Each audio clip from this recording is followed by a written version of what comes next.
It's been the perfect setting for many of collegiate athletics' most prestigious events. And today has added another to the long list that continues to grow and keep UCLA at the top of American universities. We welcome you to Edwin Drake Stadium on the UCLA campus in scenic Westwood, California. Prime Ticket brings you the 1988 Pac-10 Track and Field Championships. It's a beautiful afternoon weather-wise as steeplechase and distance coach, but at this point it looked like Atlee Nasheim of Washington was in very, very good position. Lopez and Stroheim, Lopez from Oregon, Stroheim from Washington State dropping out of the picture. In fact, it seems he's all alone on the track, but as you see them come into the straight, you find out that he isn't, and indeed Lopez and Stroheim are a bit closer than perhaps the camera would give you, lead you to believe. But there's Nasheim in front, running quite effortlessly in this 3,000-meter steeplechase men's competition. Now suddenly wearing the scarlet and gray, moving into the #2 spot is Stroheim of Washington State. And we've got a real race here. It's such a grueling race, the 3,000-meter steeplechase, the barriers to clear, the water jump, and look at Marty Stroheim time this so well. He's moving right up to be in perfect position. Looked like a one-man race a few moments ago, and suddenly it's a two-man event to be sure, not to be considered out of it. Lopez, though he's out of the picture, that is as far as our camera angle, he is in third, but Stroheim coming on very, very fast. Looked like they may have stumbled a bit on that water jump there, and now Stroheim has taken the lead from Nasheim. Stroheim timing it perfectly. The 22-year-old from Idaho Falls, Idaho, the junior at Washington State, timed that perfectly. Nasheim had some problems with the water jump. Marty Stroheim looking over his shoulder, leading now with Nasheim in second and Lopez in third. Awfully strong, Vic. What a finish. Boy, how strong can you be? He came from out of your picture into second and then just routinely took over the #1 spot. Marty Stroheim of Washington State. An outstanding performance. He won in 8:37.07, a terrific time. Danny Lopez from Oregon second in 8:39.73, and Nasheim, who led for so long in the race, 8:40.24, but a brilliant performance by Marty Stroheim. That was action yesterday in the men's 3,000-meter steeplechase. The women's 3,000-meter event was run on Saturday as well, and this too was a thoroughly exciting event. Now Bridget Smythe from the University of Arizona, currently the leader, running a very interesting race here. She ran a very slow pace. That's Jennifer Robertson from Washington State outside of her. Now Jennifer Robertson today won the 5,000 meters. She's just a freshman. She won the 5,000 meters in 16:36.14. This is action yesterday with Bridget Smythe of Arizona leading, and Jennifer Robertson, the freshman from Washington State, running second. Is that Liz Wilson of Oregon in the #3 spot, Vic? That's Liz Wilson in the #3 spot. She was a finalist last year in this, and Liz Wilson from Oregon was the pre-meet favorite in the women's 3,000. Goodwin of Arizona continues to lead with Jennifer Robertson of Washington State, the freshman that has run so brilliantly for the Cougars. Bridget Smythe was a many times, 3 or 4 times, English schools champion. She's from Brighton on the South Coast, runs for the Phoenix Club in Brighton, the same club. We mentioned this earlier that Steve Ovett, the great Olympic champion from Great Britain, runs for. Chris Murray, the women's coach at the University of Arizona, a Canadian by birth, was in England a couple of years ago on a vacation, went to the English Schools Championship, saw Bridget Smythe, currently the leader as we look at this tape from yesterday, saw Bridget Smythe running brilliantly, winning the 800-meter championship in the English Schools Championship, said, hey, why don't you come to the University of Arizona and run for us? We've got a great cross-country program. She did. She's now an outstanding sophomore. Now you see Jennifer Robertson, the freshman from Washington State, a great talent last year, an outstanding high school distance runner, in very good position in second place, timing this very well. Smythe content to run a relatively slow pace here. Liz Wilson of Oregon continues to run in the #3 spot. This is the women's 3,000-meter event. It was run on Saturday. 47.6. That was a 77. This, of course, the same distance that the now infamous Zola Budd Mary Decker incident took place in the 1984 Olympic Games. Let us hope we don't have a heel stepped upon here or something untoward happen. Smythe continues to lead. Robertson running second. Wilson of Oregon is running in the number 3 spot. Now, it's at this point in the race that her coach, Chris Murray, after the race, said that Bridget Smythe made a mistake. She should have moved out and taken more of a lead. She was sitting back and allowing 1 lap to go. She was allowing Jennifer Robertson to get into perfect position. Robertson, a great, great young talent. A 3-person race here. Smythe with the lead, Wilson inside with the green and yellow of Oregon, and Jennifer Robertson, who almost stumbled there. Watch Robertson time this and move out. You know, we almost had a Zola Budd, Mary Decker-Slaney affair right there. A stumble on the curb, and now we've got Robertson taking the lead from Smythe. But Smythe comes right back on her here. Now Smythe, with about 200 meters to go, Robertson trying to lengthen the lead. Bridget Smythe makes a very interesting decision. Robertson and Smith in full sprint, unofficially 8:57 for 7 laps. Robertson continues to lead, and Smythe now about 5 strides behind her. And here comes Smythe. Watch what happens. From Arizona. Jennifer Robertson, freshman from Washington State. Bridget Smythe, the sophomore from Arizona. Smythe pulls even with her. Headed for the wire, and what a battle these two are putting on.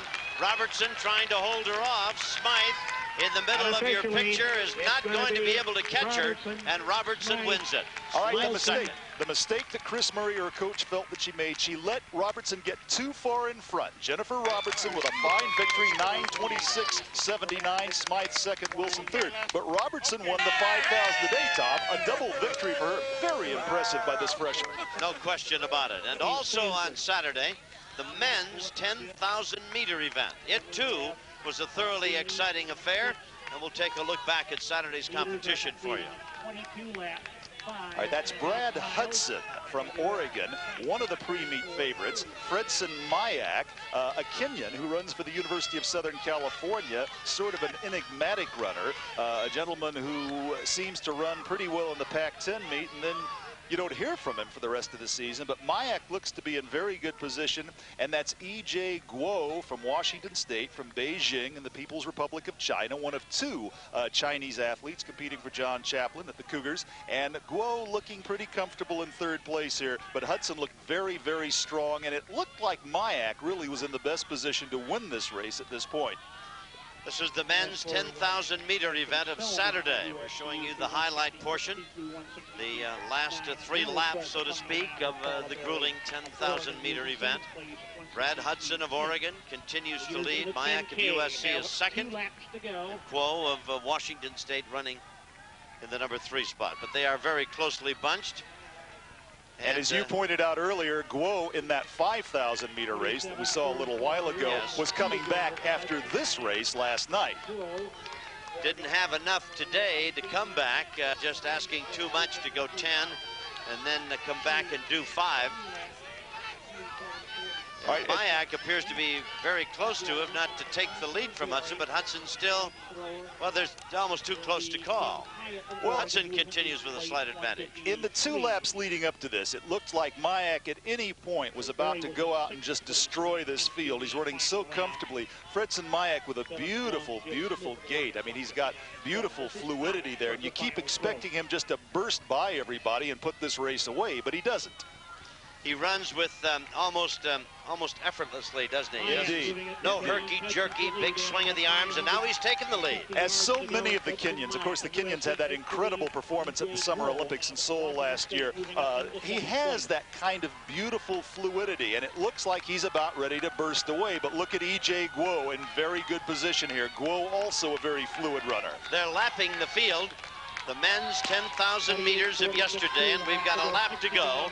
Mayak of USC, Guo of Washington State, and suddenly it's become a 2-person race as Hudson of Oregon has dropped out of the picture and one would assume out of contention for this victory. Now get ready for a big explosive finish here. Mayak with a very comfortable lead. Well, not a big lead, but he looks very comfortable. E.J. Guo appeared to be laboring a little bit at this point. Mayak seems much more comfortable, but watch what happens.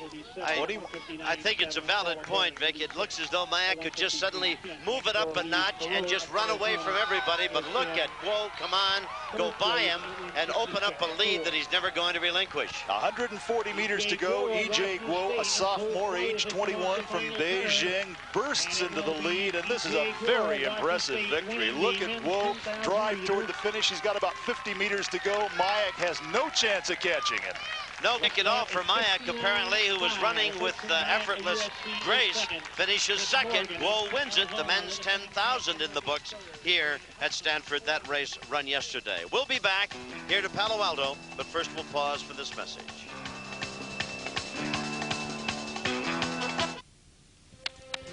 Nowadays, a lot of us are faced with a serious problem. Where do you put your money? Well, you know you got to keep it safe, so bring it to Great Western Bank. All they do is keep getting stronger. Fact is, Great Western earns more than any savings institution in America. And they're the best managed, according to the latest Fortune magazine survey. So if you're looking for that victory, women's 800, Jennifer Bannon of Washington State, Julie Johnson of UCLA. Men's 400 hurdles, George Porter of USC holding off Brian Wright of Oregon. Quite a finish to that one. The 400 for the women, Janeene Vickers. She was just brilliant today, beating Leslie Maxey. Quite a win. The men's 200, Mark Oliver of Arizona, Knox of Arizona, as the Wildcats had a 1-2 finish there. The women's 200, Rosie Williams of Oregon. A great kick at the finish to beat Tanya Sedgwick of UCLA and Taylor of USC. The men's triple jump to Mike Harris of California. Lattenberry, upset there. Star of Oregon just didn't have it for the finals today. Men's 5,000, Mark Davis of Arizona. He won it going away and had plenty to sprint about at the very end. McDowell of Washington was second. With all of that then, we'll check the final standings for you. Not unexpected, I think. UCLA, an impressive victor for the men, 153 points. Oregon, 118, 108 to Arizona. Washington State, 72, the third year in a row now the Bruin men have won. USC, 62 points, 55 for the Huskies, 41 for California. Stanford with 37. The UCLA women winning for the second time now. That's back-to-back championships, 161 points. Oregon, a fine showing with 100. Arizona with 79. USC with 67. Washington State, Washington, Stanford, and California, the balance of the finalists in the women's standings. So all in all, it was an outstanding track meet here at Stanford, Palo Alto, up on the farm. Get a commenter.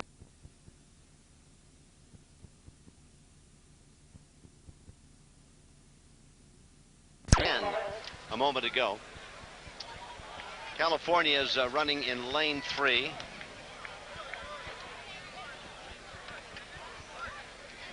Bruins are in lane 8. Trojans in lane 5. Washington's in 4. UCLA with Mike Marsh handing off to Danny Everett. Everett will hand off to Steve Lewis with Henry Thomas anchoring for the Bruins. They're the big favorites. Let's watch that first handoff. Marsh to Everett out in lane 8. 4 by 100. Oh, Mike Marsh is running a great turn. Here's that handoff. Very well. And a very successful one it is. Everett will hand off to the freshman Steve Lewis. UCLA looks very strong. Good handoff. And well out in front of the rest of the field here. Lewis handing off to Henry Thomas.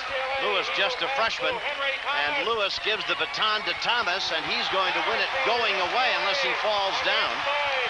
A battle for second, USC. Washington State and Arizona. Yes. Arizona.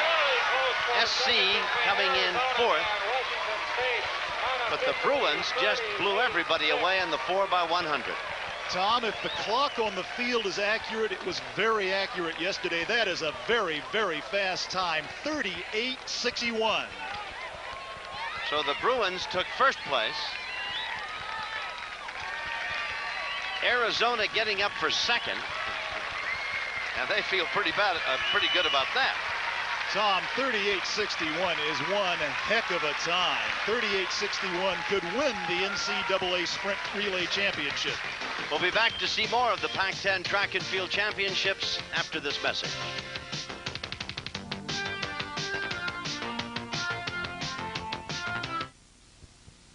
Get set for the biggest sale anywhere. It's Discount Tire Center's giant memorial sale.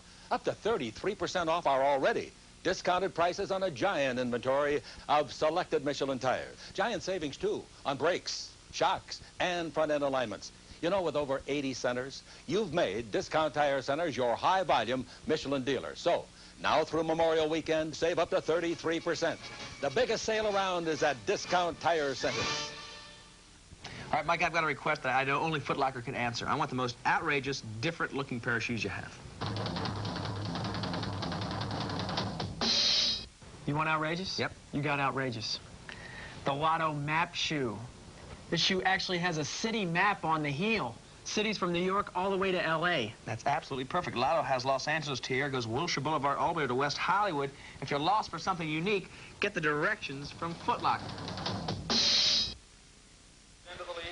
The 1988 Pacific 10 Track and Field Championships are brought to you by Great Western's family of companies. Over $28 billion in assets, 100 years strong, will always be there. And by your Southern California Chevrolet Dealers Association, home of the $10,000 every 10-day test drive sweepstakes. No obligation, nothing to buy. Just test drive any new Chevy at a participating dealer. What was the time again on that 4x100 for the 38:61. That is a tremendous time. There are very few national teams in the world that can run that fast. All right, the 4x100 relay for women. Meet record UCLA set at 87, 44-45. Florida State has the collegiate record. 41-61 is the national team record set in 1983. You want to toot a whistle at us? Competition here to be decided. UCLA leading off for the Bruin ladies. That'll be Tanya Sedgwick, a freshman.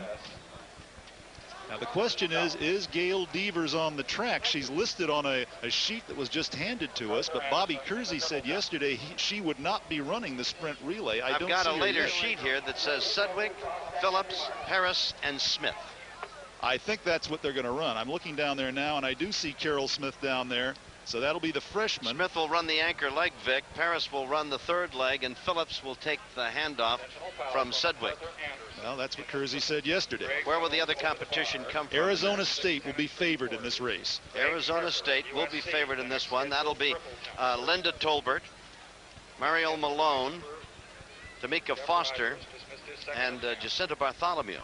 Yeah, Maicel Malone is a freshman, and she is absolutely brilliant. She had a great day yesterday. There's Gail Devers now. Not going to run in the women's 4x100. One of the reasons for this, Devers is such a competitor that Kersey doesn't want her with the, we talk about the sore hurdler's hamstring, which any hurdler gets because that's on the right hamstring, the lead leg in the hurdles. And he says that Gail is such a competitor that he would tell her just to run for second place in this race because they'll probably be behind going into that final handoff. And he says she'd go too fast. He doesn't want to risk it. So it's going to be very tough for anybody to beat this outstanding Arizona State team of Tolbert, Malone, Bartholomew, and Foster. The Bruins will be running in lane 9. Michelle Taylor, Luann Gialdo, and Noel Chapin. In lane 2, Washington State. USC is running in lane 1, Washington State in lane 2, Davis, Oregon in lane 3, Jennifer Washington Galicia, in 4, Amy Moore, Arizona's and in 5. Pam Reynolds.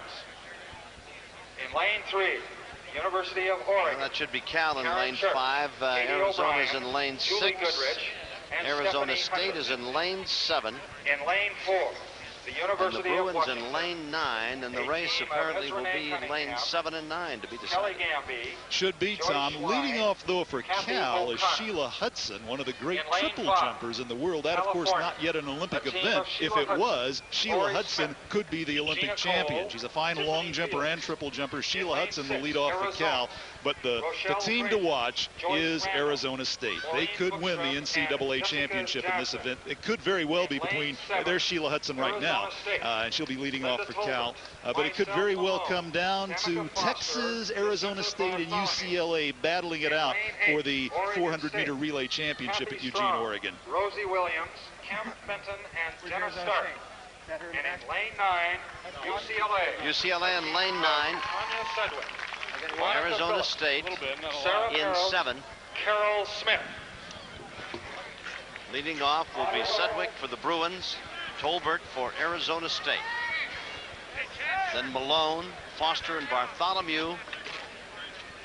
The Lady Sun Devils, and for the Lady Bruins, after Sedgwick, it's Phillips, Paris, and the anchor leg Smith. Devers not taking part. 4x100 for women. Now, Tom, Linda Tolbert, who's leading off here for Arizona State, will battle Gail Devers both the 100-meter hurdles and the 100 meters today. So she's an outstanding sprinter hurdler.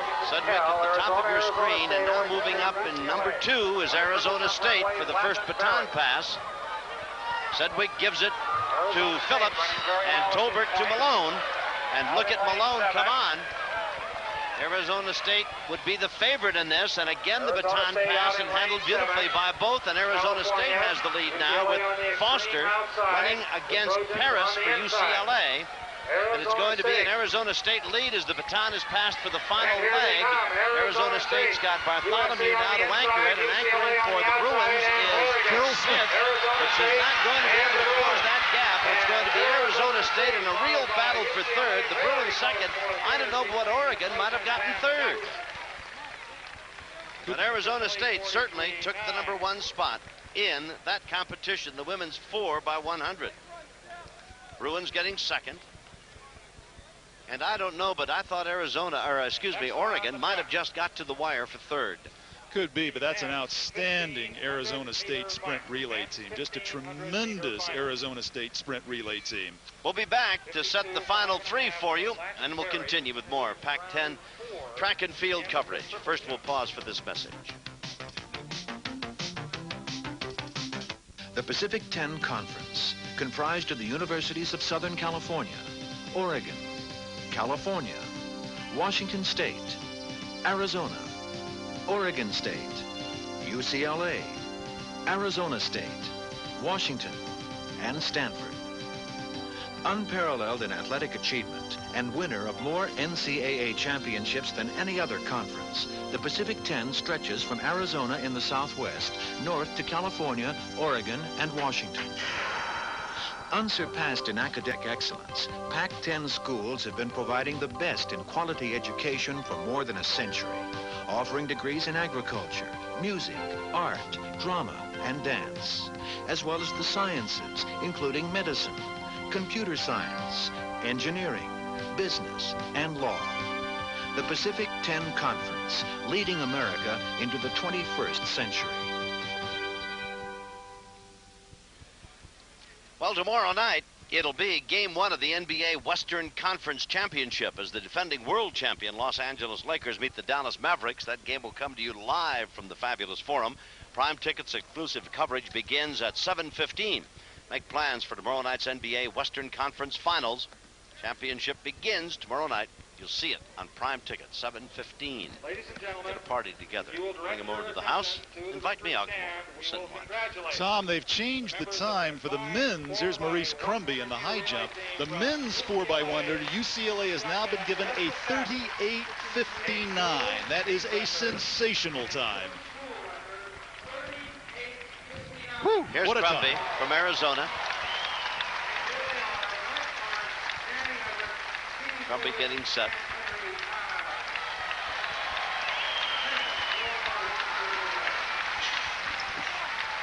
Crumby hits the bar and knocks it off. It's set at 6:10.5, incidentally. There they are. There's the Bruins at 4x100. What was the final? 38:59. 38:59. What a time. That's Henry Thomas, Steve Lewis, Danny Everett, and Mike Marsh in order. And we'll see a lot of that quartet later on today in other races. You know, yesterday, Everett and Steve Lewis both ran under 45 seconds in their qualifying heat for the Open 400. Coming up next will be the 1,500-meter run. For men, 1,500 meters. Top of Oregon with a 3:38.7 has the collegiate record. That's Sidney Marie, the American record, at 3:29.77 from George Mason. We have in this event Ray Griffin from USC, from UCLA, Christian Cushing-Murray, Mayaz of Cal, Dalton of Oregon, Quaid of Arizona, Olson of Stanford, Dunbar of Oregon, Bill Crowley of Stanford, Jim Smith of Oregon, Stuart Frost of OSU, Oregon State. Dave Ottaway of Cal. Number 132, 1,500 meters. Remember, the track is 400 meters. 347.1, Stuart Trost. And number 74 from California and England, he qualified at 343.4, Dave Ottaway. And Tom, one of the people we should watch here, number 157 from Stanford, Mark Olesen, is a Canadian.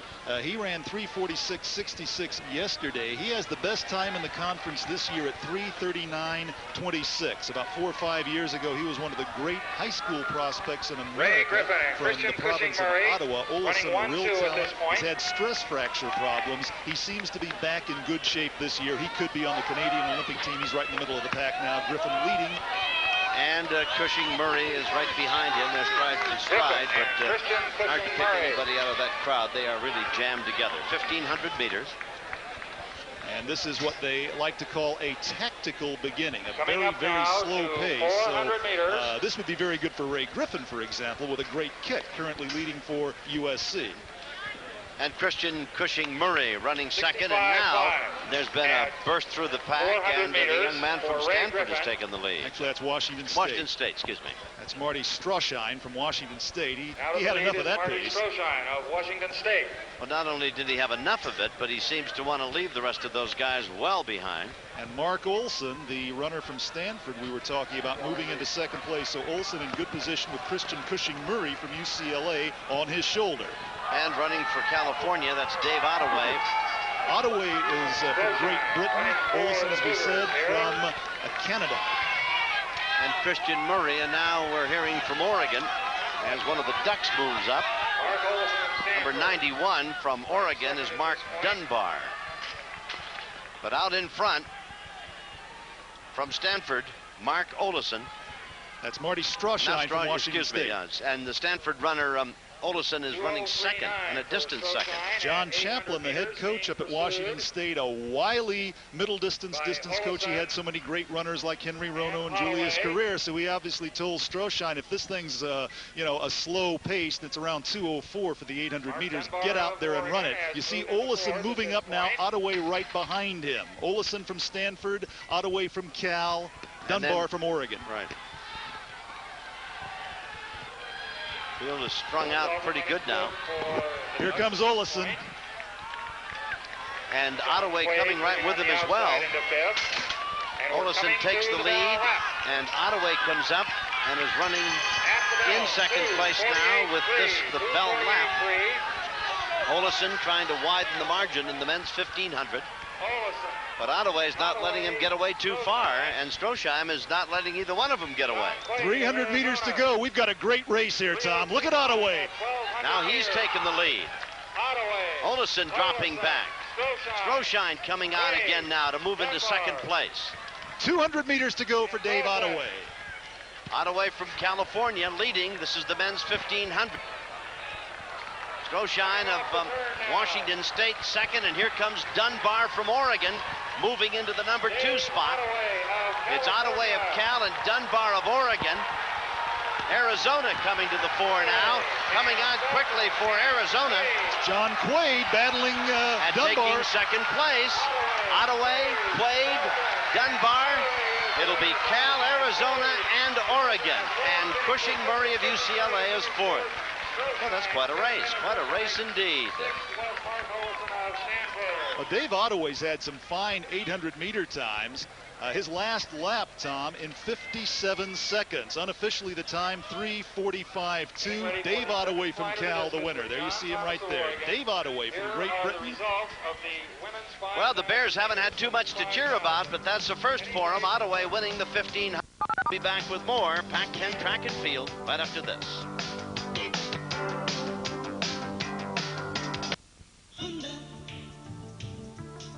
I'm sure you've seen green Robertson Honda plates all over town, haven't you? Since we began showing you our incredibly low prices, sales have gone up dramatically. See for yourself how affordable a new Honda can be. This elegant four-door Accord, or this newly designed, more powerful family wagon for only $149 a month. Be part of this excitement and hurry down while they're still in stock. I want to see these keys in your hands, not mine. Robertson Honda, the Honda Superstore. Robertson Honda. AAA Wholesale Tool and Supply has been selling to the professionals since 1977. Hi, I'm Vince. We're celebrating our 11th anniversary here in Northridge. Also, we're proud to be the largest Makita dealer in the San Fernando, Santa Clarita, and Simi Valleys combined. Here's Jackie with a couple of our everyday low prices. This Makita finishing sander with dust bag is only $49. And this Makita hypoid saw with brake is a low $139. We're AAA Wholesale Tool and Supply, located on Roscoe at Louise in Northridge. And we're back at Drake Stadium on the UCLA campus here in Westwood. You've been watching Pac-10 track and field competition, men and women. Final day, UCLA Bruins favored in the event, both men and women. Oregon providing some of the stiffer competition. And a moment ago, as far as the women's 4x100, Arizona State providing some tough competition. We got the 1,500-meter run. Graves is back as the meet record holder in that, but she's all through for today. She was a winner at 5,000. You saw her a few moments ago. Oregon has the collegiate record, and here they are set for the women's 1,500. Janica Peterson of Washington, Laura Chapel of UCLA, Shannon Clark of USC, Janet Cooper of Arizona, Mary Dong of Washington, Annette Hand of Oregon, Joanne Kelly running in there from Cal. Number 353 from Arizona, Janet Cooper. Number 503 from Washington. And Tom, right away, Annette Hand from Oregon has taken the lead. Last night, Annette Hand won the 3,000 meters in 9:10.84, a good time, coming back here trying to win the 1,500. That's Annette Hand with Laura Chapel from UCLA, an outstanding sophomore. Hand a senior, Chapel inside of Hand. And 2 weeks ago, up in Eugene at the Twilight meet, Chapel lost to Hand in a 1,500-meter race that was won by Mary Decker-Slaney. First time Chapel had ever run in that kind of competition. They've got 3 laps to go right now. And Chapel afterwards said to her coach Bob Messina, hey, I want to have another shot at Annette Hand. I can certainly get closer to her, so we'll see today. Chapel, Hand, and Cooper. That's the way that trio makes the turn as they go to the far side of the track here at Drake Stadium. 3,000 and 5,000. Last year, won the 3,000 yesterday. Chapel of UCLA, Hand of Oregon. For Hand. In that race up in Eugene a couple of weeks ago, Hand ran 4:18.33 for third. Chapel was fourth in 4:19.71. That was the best time of the season for either in the 1,500 meters. So right now, Annette Hand and Laura Chapel, Shannon Clark running third at this point. in third. But let's see how close Laura Chapel can get to this outstanding senior, Annette Hand. Chapel, just a sophomore at UCLA. That's Janet Cooper of Arizona, the fourth member of this group, running all by themselves, with the balance of the field 50 meters behind them. This is the women's 1,500-meter event. Hand, Chapel, Clark, Chapel, Cooper. Clark, and Cooper. And the balance of the field. 2 laps to go. 2 to go. Washington, Peterson, and Dong. That's Hand and Chapel. Hand and Chapel well out the two of them. At 800 meters. Hand and Chapel well in front of Clark and Cooper. 2:18.3 at 800 meters. Chapel is just, as we said, a sophomore, 5'6". She's from San Diego, a great talent. 6'10 3/4. And she's moving up on Annette Hand. Well, we've got 2 races here, Vic Holchak. The battle for third place between Clark and Cooper is a pretty heated one as well. Up front, of course, as you watch Clark and Cooper, you've got Annette Hand of Oregon and Laura Chapel of UCLA. Annette Hand could be a big scorer for Oregon in the NCAA championships on her own track up in Eugene in just a couple of weeks. But look at Laura Chapel hang in there. This last 400 meters could be very interesting. Chapel was very close to her in that race won by the great Mary Decker-Slaney just 2 weeks ago. Apple waits him, and there it is. Hand leading by about 2 meters over Chapel, and Clark by a similar margin over Cooper of Arizona. But neither Clark nor Cooper figured a challenge for second or first. They're battling for the number 3 spot. Then the 2 Washington runners bringing up the balance of the field here in the women's 1500. Now, Hand and Chapel have really widened their margin over Clark and Cooper, and it is truly a two-person race on the far side, and Hand now is putting some added distance between herself and Chapel, and barring a mishap, why it looks as though she's going to win this rather easily. 200 meters to go. Yeah, you're right. Annette Hand pulling away now, but Laura Chapel's running a very strong race, and that battle that you were talking about in third between Shannon Clark and the Arizona runner looks very, very tight. Now look at Annette Hand come off with 100 meters to go. Very strong. This woman won the 3,000 just last night. Yes, and her teammate Graves won the 5,000 for Oregon a few moments ago. So the Ducks really can run those long ones, and they're doing it beautifully. And like Graves ahead of her today, why Annette Hand is actually sprinting to the wire at the end of 1,500. Now Cooper, as you see, Chapel come to the wire for second place. Cooper is coming on to take third away from Clark of USC, and Cooper of Arizona will come to the wire to take third place, and Clark will finish in the number 4 spot. But it was Hand all the way to win it for Oregon in the women's 1500. And we have an unofficial clocking of 4:17:20. That's an unofficial time, 4:17:20. If that's close to being accurate, Annette Hand could be very close to the Pac-10 record.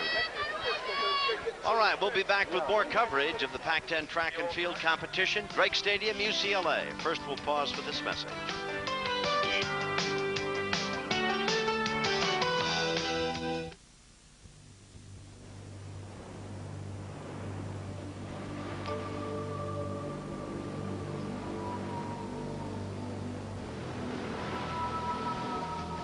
Tide's been coming in here long before any man came to these shores. But these mighty rocks stand fast, big and strong. Well, that's the kind of strength folks have been counting on for over 100 years with Great Western. You see, Great Western's built on a solid base of over $28 billion in assets and backed by the security of federal insurance. So if you want a bank that'll make your money grow safely, come to Great Western Bank. We'll be standing big and strong, no matter how the tides change.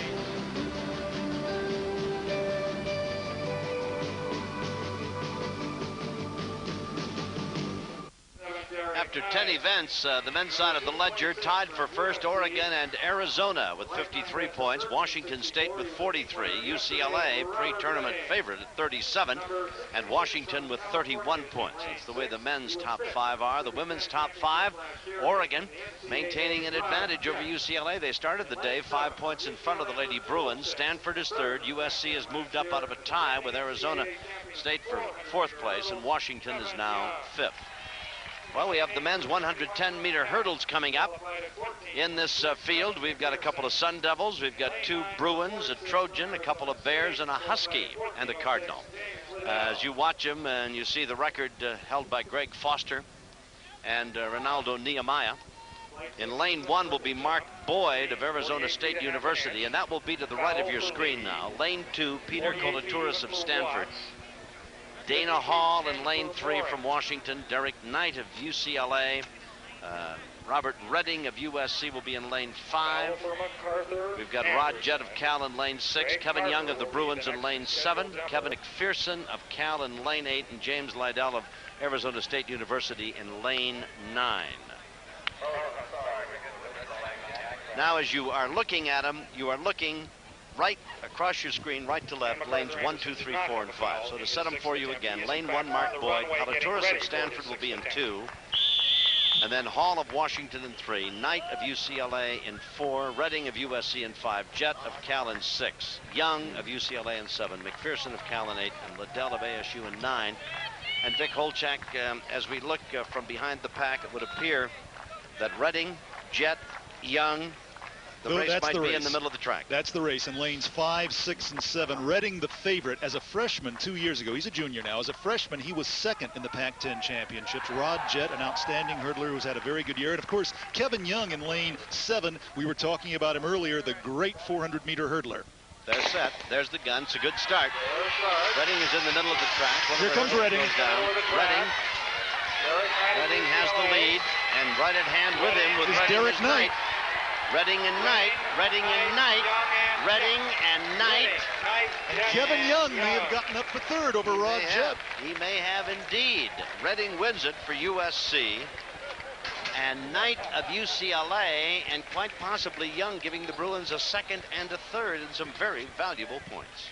52-2 for Anderson. That's Robert Redding, the 6'4" junior from Berkeley. 13-9. Good time. Pretty Fair. good time. Pretty good time. He's capable of getting down under 13:50, and he's had some injury problems. He also had some technique problems. But Robert Redding from St. Mary's High School in Berkeley, he has a best of 13:64. That was last year. Another look at it. You can see Redding just practically in the middle of your screen, and there you have him again, and that's Derek Knight to his right. Right there, it looked as though Knight might overtake him, but then Redding, as he clears the last hurdle, pulls away and watches the Bruins finish, I believe, second and third. That's Knight. And did Young get up to get third? Watch it. Kevin Young and Rod Jett battling for third, and I think Young got him. Well, that would be a very big 14 points for UCLA, 10 for the Trojans. And it says something about Kevin Young's competitive ability. I mean, he wants to long jump. He wants to run the high hurdles. A lot of experts think he shouldn't be doing that. He ought to be concentrating on the 400-meter hurdles. But, you know, this guy is such a competitor. Well, there they are. The Bruins run 2 and 3 and pick up 14 very big points. And for the Trojans, 10 for first place. The scoring is 10-8-6, 4-2-1. Big win for Redding, and an even bigger second and third performance by Knight and Young. And what happened to Jett? Did he just, we saw him at the wire, just got muscled out at the wire. Didn't have enough of a jetpack at the end. Carroll is standing down with Annette Hand, the premier runner from Oregon. Let's go to Carroll Lewis. Annette, you're known as a 5,000-meter runner. Actually, you were favored at the NCAA championship, but here you've run the 1,500 and the 3,000. Yeah, I think the 1,500 is a fun race for me, and it helps me in my speed for the 3 and the 5. I think of myself as a 3,000-meter runner, but my 5,000's been coming along really good, and the 1,500 just helps those two races. Well, considering you think 1,500 meters is a fun race, you looked really good out there, and you ran a good race at the Oregon Twilight meet last week. Yeah, that race was a little disappointing. I was hoping to go out and, you know, really PR in that race, and I ended up only PRing by a second. So that was a little disappointing because the field was really good. Today I ran faster. I don't know why, you know. I think you just get in there and race, and when you're on, and when you're not, you know, you're not. The last 2 times I ran the 1,500, I PR'd, and they've been really good for me. Well, that's good, and good luck at the NCAA championships. Are you going to be running the 3,000 and the 5,000? It just all depends. If we have semis in both of them, I don't know what I'm going to do because I don't think I can run 4 races in 4 days. I'd like to double. I doubled last year, so we'll just have to see how, you know, how many people are in each race. Well, good luck. Thank you. Thanks.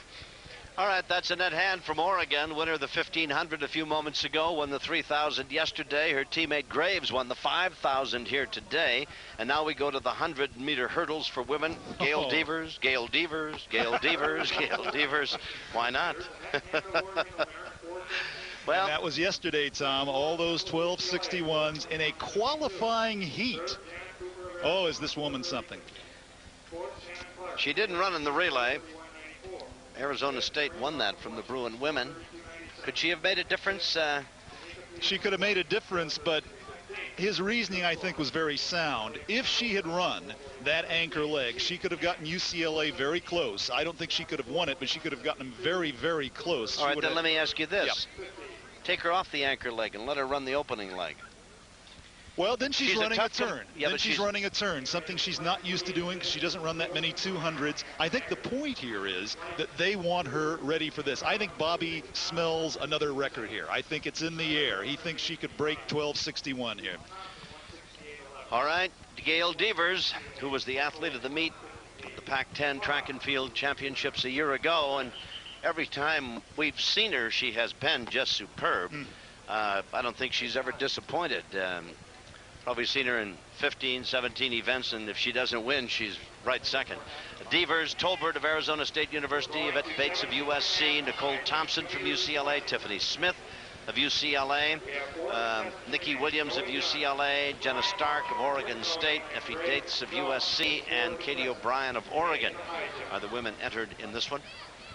Dates will be in lane number 1 from USC, and then Stark of Oregon State In lane 2, Tiffany Smith of the Bruins in lane 3. Bates in lane 4. Devers, lane 5. Let's go to Carol Lewis. Well, you know, what I think is really interesting is that Bobby Kersey does have Gail Devers running and competing so much.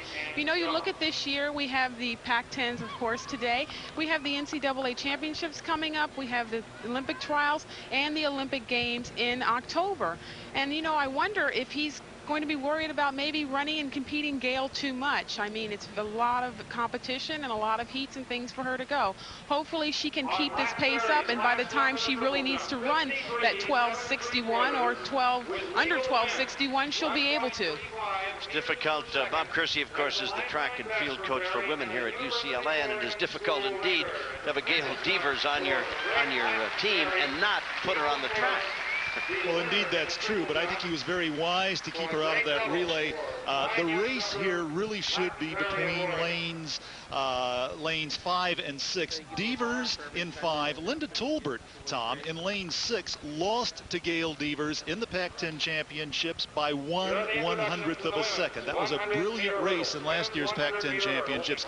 Devers is improved now. We could see something really terrific here. Remember that Gail Devers, for the first time in history, gives the United States an athlete who can compete with the Eastern European women in this 100-meter hurdle race. We've never had anybody like her before. That's Devers taking off her warm-ups, and next to her is Tolbert of Arizona State University. The triple jump has just been decided. Men's triple jump. Number 462 from UCLA. Yesterday, she set an American record in Berry this of event, 12:61. Oregon. Shaking hands with MacArthur Anderson from UCLA. The 100, the 200, and the long jump. Here is the great Gail Devers. 53, 7 3/4, Berry. An outstanding long jumper and an outstanding triple jumper. Lattenberry could have a great career in the National Football League. He's a fine football player, too. You bet he is. You bet he is. Men's triple jump. Tom, there are moments in track meets that, you know, for people who follow this thing so closely that you think about for days and days in advance. I can guarantee you most of the real track fans in this stadium today have been thinking about this race, Gail Devers going in the 100-meter hurdles, ever since that brilliant performance yesterday, that 12:61 American record in the qualifying rounds for this race yesterday. That's Devers with a little psych-up move there. That's Bates to the other side of her. And now this performer in the high jump from Washington. This is Noji. Rick Noji hits the bar, knocks it off. 7 3 1/4 is where it's set. Make it 7 2 1/2, excuse me, 7 2 1/2. Lanes 5 and 6, Tom. Devers in 5, Tolbert in 6. Do you give Bates any kind of a shot at No. all in there? No. All right, here they Great go. start by Devers. Oh, what a great start. Has she ever had a bad one? She is just blowing the field away, and that's Tolbert right behind her. Bates running third from USC, but it's Devers, Tolbert, Bates, Devers, Tolbert, Bates, and that's the way it's going to finish. Devers, of course, then Tolbert, and Tolbert never had a chance with her, Victor Holcher. Never had a chance. This woman is brilliant. There is, apparently, according to the wind gauge, the wind is legal. It's fine. We've got an unofficial time of 12:66 on the field. Ladies and gentlemen, I'll tell you, she just, her left leg bandage looks as though she's an outpatient from some hospital in the area, and she just, brilliant. Here she comes. This is a great start, Tom. There's no wasted motion in there. Look how controlled she is. The head, the torso is not all over the place. There's no wasted motion. And right next to her, to her left, that's Linda Tolbert from Arizona State, a great sophomore. Now, when you take a look at Devers, and camera angles can be deceiving, she is not a very tall woman. She's quite short, in fact, for a hurdler. Yep. It's amazing, the skill and the agility and the ease with which she goes over those hurdles. She seldom hits one, and if she does jar one, her recovery time is just like that. Indeed, like that 7th hurdle against SC when she hit it, and you talked about the balance like a football halfback. That's true. Well, her coach, Bobby Kersey, Jackie Joyner Kersey's husband, was a hurdler. This is the event I think he loves to coach. This is the event I think Bobby Kersey, her coach, would like to see Gail run in the Olympic Games. Gail wants to run the 100 meters, and we'll see this woman, Gail Devers, a little bit later in the 100. 12:66 unofficially. We'll be back with more of the Pac-10 track and field coverage from Drake Stadium. First, we'll pause for this message.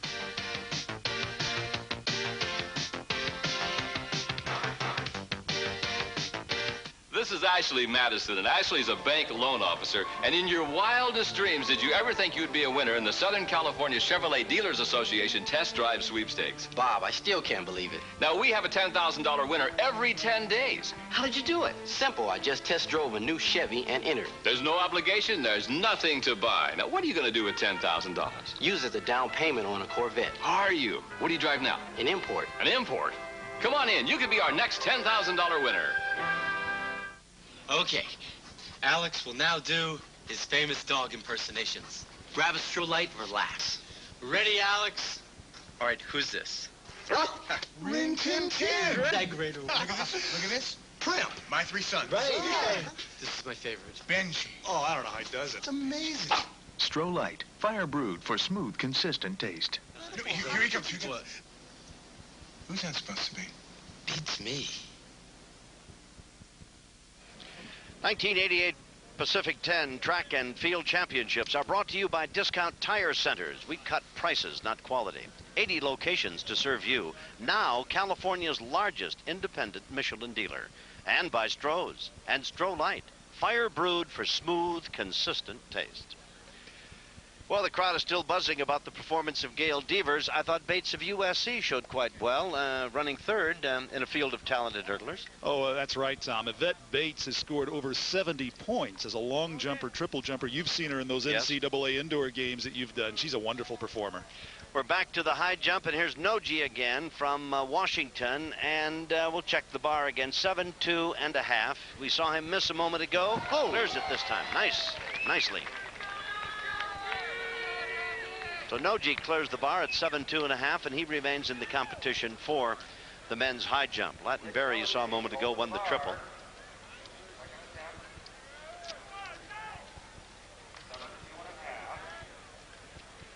Oregon women, Penny Graves and Annette Hand winning the 5 and the 1,000 and the 1,500. Hand won the 3,000 yesterday. So the battle continues. Tom, we have an official time now in the women's 100-meter hurdles, 12:67. We've got the 400-meter dash coming up. Washington State University has the meet record. And Evans, of course, of San Jose State, Lee Evans, the collegiate and the American record. Who did you tell me? Butch Reynolds, is he going to break this? He could. There's a guy in this race that could break it, Tom. Tell me about him. Danny Everett. Okay. Danny Everett.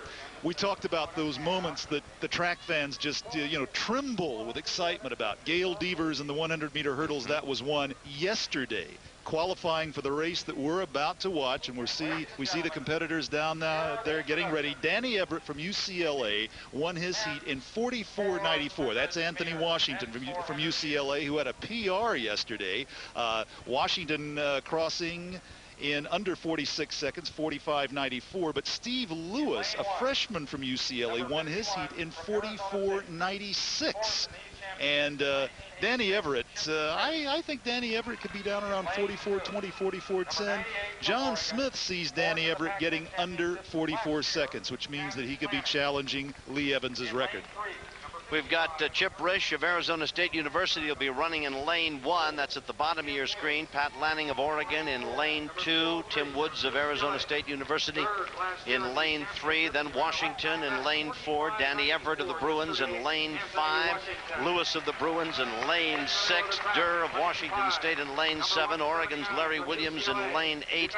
And Curtis Moss of Arizona State in lane 9. Speed City we're talking about here. The Bruins and Arizona State, huh?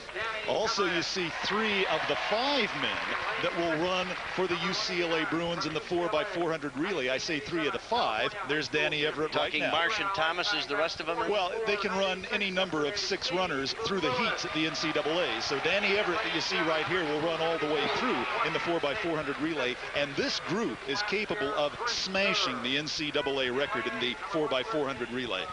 And Lewis is just a freshman. Just a freshman, started off at Banning High School here in Los Angeles. Then he went up to Fremont, California, was the state high school champion. But Steve Lewis, a brilliant talent. He had a PR yesterday of 44.96. As a freshman, he's qualified for the NCAAs and the final Olympic trials. So Washington and Everett and Lewis are all in lanes 4, 5, and 6 running there together.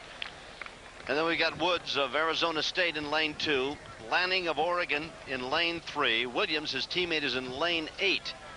And we've got Durr of Washington State and then Moss of Arizona State University and his teammate Chip Risch as they bookend it, so to speak, in lanes 1 and 9. Men's 400. And of course, if you're going to break that world record, there will be people who say, well, all it is run a 22-second 200 and come back with another 21.84 or 200. What kind of people say things like that? Sadists. Or John Smith. Or guys who don't run the 400. But that's what they're training for, to run through and around 22.1. Let's see what Danny Everett goes through his 200-meter split, and we'll try to catch that. Everett's in the 5th lane. Bad start. Everett's in lane 5, and Washington will be in 4, and Lewis will be in 6 when you see him come back and get set again. Again, the sport is so multifaceted. All the excitement yesterday about Steve Lewis's 44.96, Danny Everett's 44.94. For Anthony Washington to run a PR 45.94, what a marvelous moment for him. There's Steve Lewis. That's Danny Everett. Some people think that this kid right here could win the 400-meter Olympic gold medal in Seoul in late September. As you look at the NCAA still to come, we're back to the discus. This is the Bruins' Dave Wilson from UCLA. Wilson, an outstanding all-around weightman, hammer thrower, shot putter, discus thrower. He's out just over 200. Just over 200 feet. Looking at the NCAA, the Bruins, who is going to be a real challenge for them, for the men? In the 400? No, in the entire NCAA. In the entire NCAA, it's going to be tough for anybody to get up there. Arkansas conceivably could make a run at them. Possibly Texas A&M. I'd say Arkansas probably has the best chance. And for the women, LSU, very good? No? Oregon has a chance. Texas should be the big competition for the UCLA women. 400 meters. Washington, Everett, and Lewis in the middle of the pack. Lewis out very well, as is Danny Everett. Washington, middle of the field. Lewis, because of that staggered start, it would appear that Everett is leading now as they make the turn. It's going to be Everett as they come off the turn. Lewis is right there with them. Everett around 21.83. This is a very, very fast race. And Lewis is right there with him.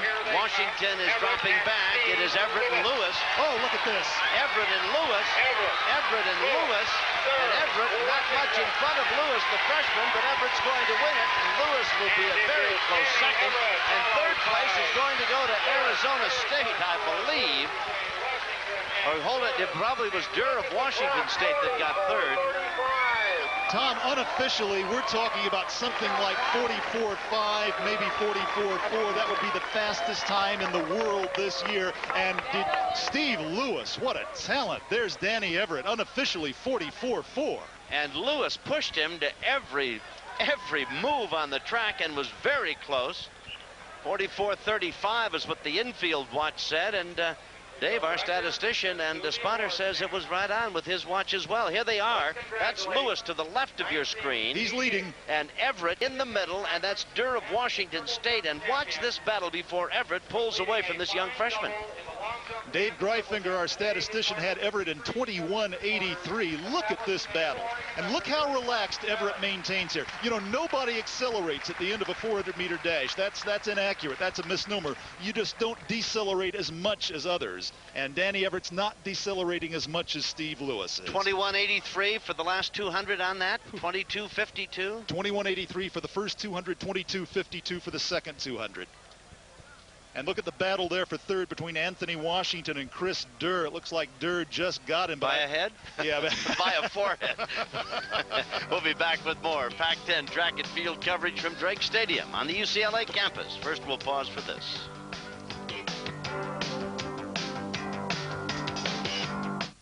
Hey, you know what this is. Of course you do.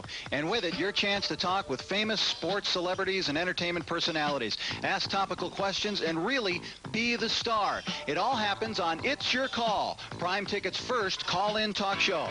I'm Rich Marotta, and I'm your host, but you, the callers, are the stars. So let's hear from you. In fact, I think we've got a call right now. Hi, Rich Marotta. It's your call. No, we don't have pizza with pepperoni.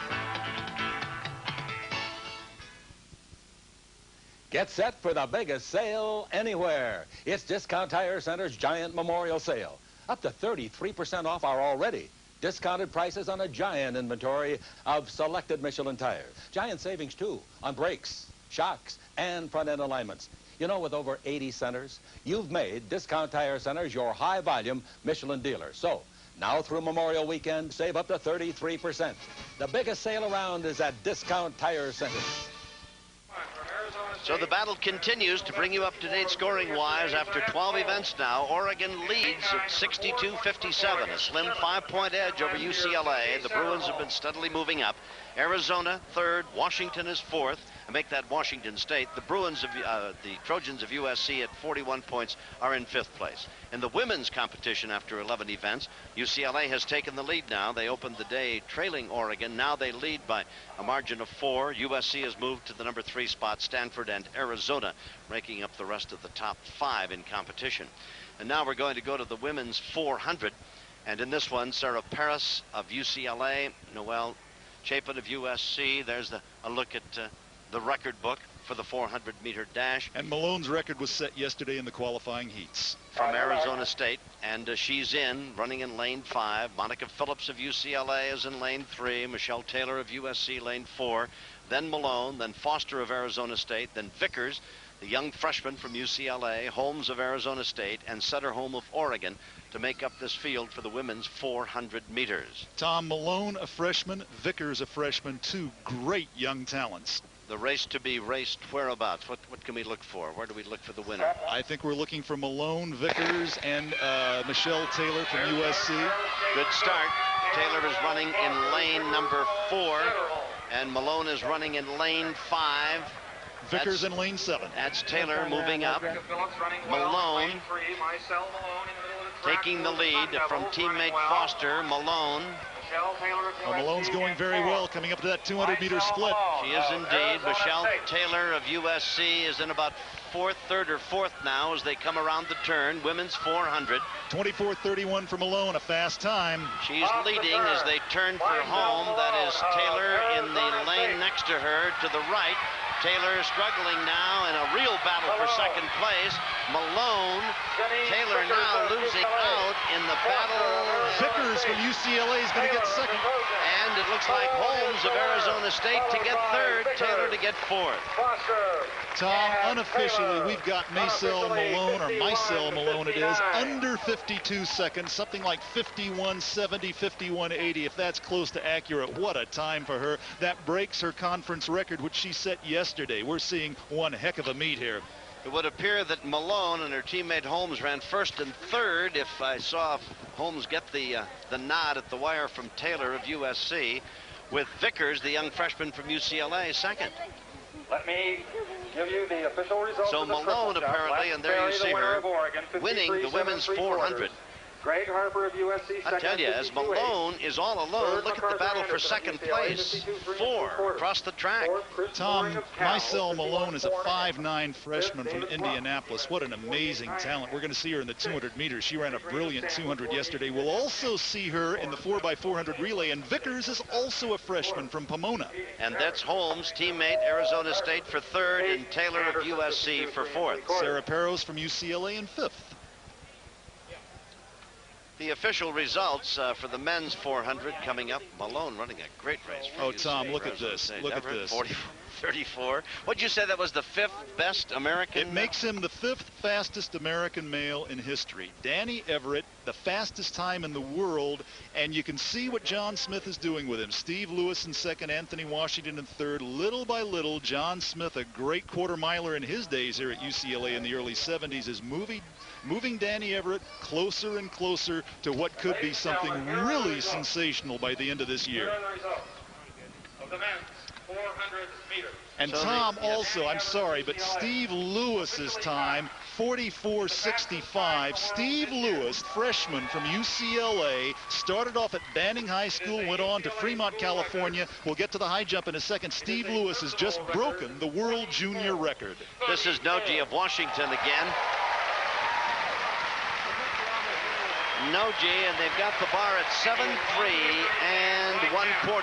Noji out of Washington, 7.3 1/4. His second attempt. The crowd applauding Danny Everett as he gets up on the victory stand.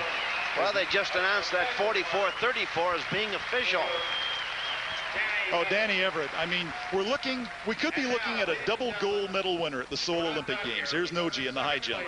7.3 1/4. Oh, nice. Beautiful. Indeed.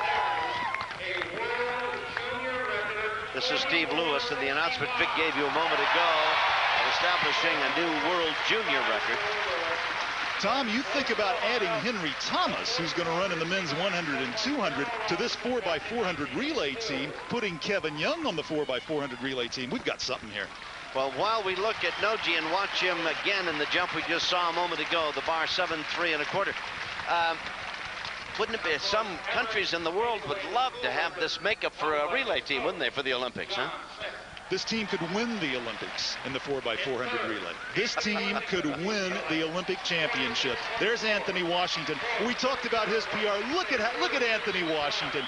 Of the 5 kids, you know, he has, how do I say this? He doesn't have the talent the other ones have, but he's a great, great sprinter. They love this kid, and look how happy Anthony Washington is. They call him Pony Washington. He's PR'd 2 days in a row.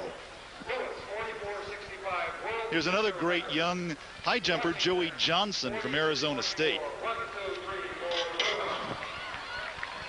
That bar set at 7.3 1/4. Joey is Dennis's brother from Boston Celtics. Yes, notice very much so, the family facial resemblance there.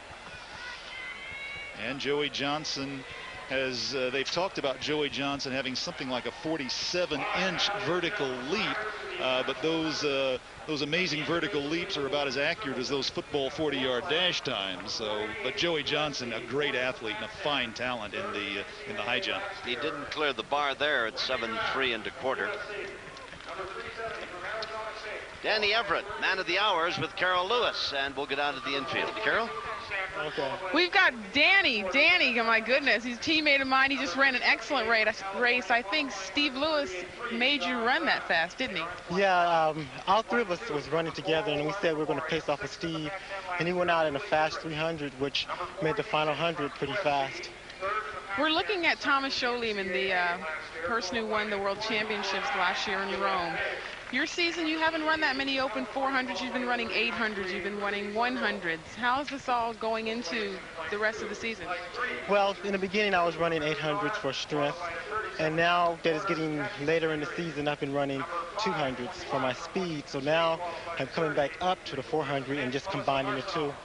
Well, you're putting everything together, and we ran 44-34, and shoot, I'm going to be right in the front row when you get to Seoul. Good luck, Danny. Okay, thank you. Thanks.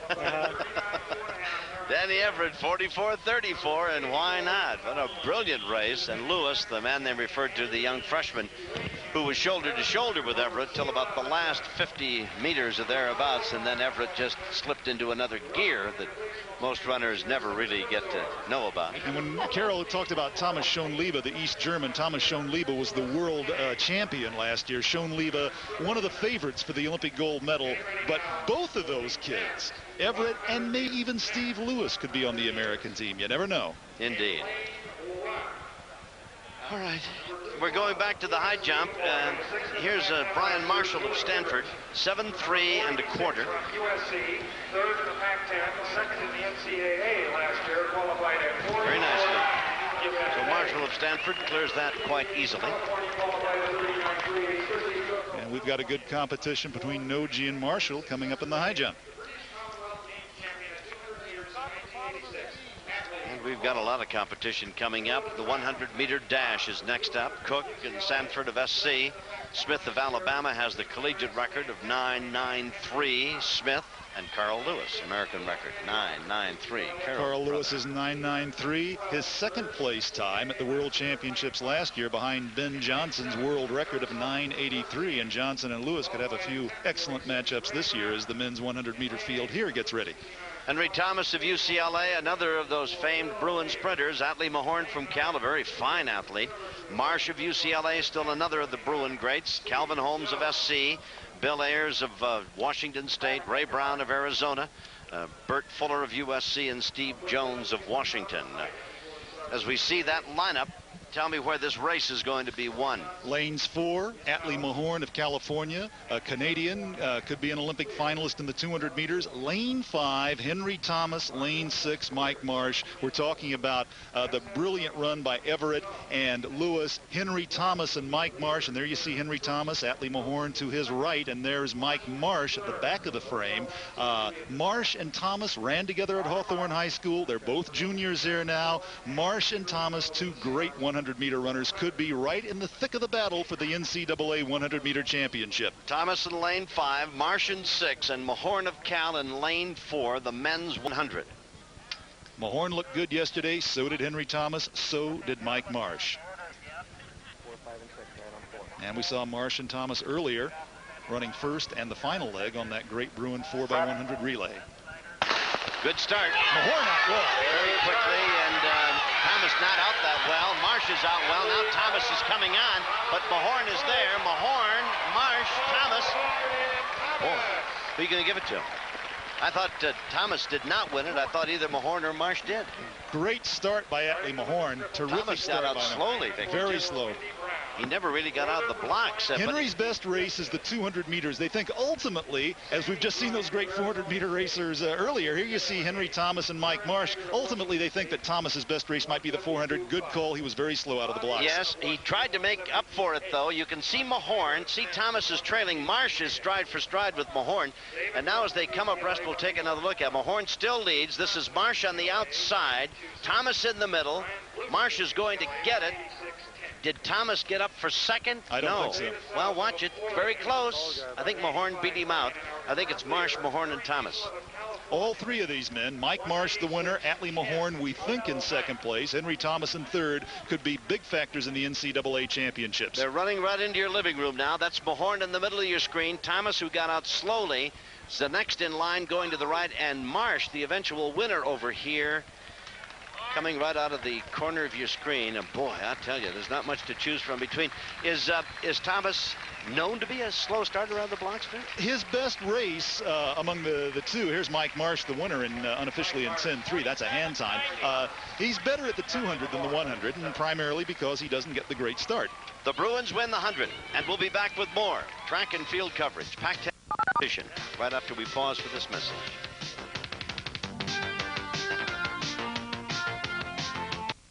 Southern California, please stand by. The Z Channel has something to show you. Along with the greatest variety of hot new Hollywood hits, uncut classics, and fascinating film events you can't rent from any video store, Z Channel now gives you base hits too. The Angels and the Dodgers. 70 exciting home games exclusively on Z Channel. We give you the movies you want and the teams you love. And a deal you'll love too. So call today. With Z Channel, you get more movies per week.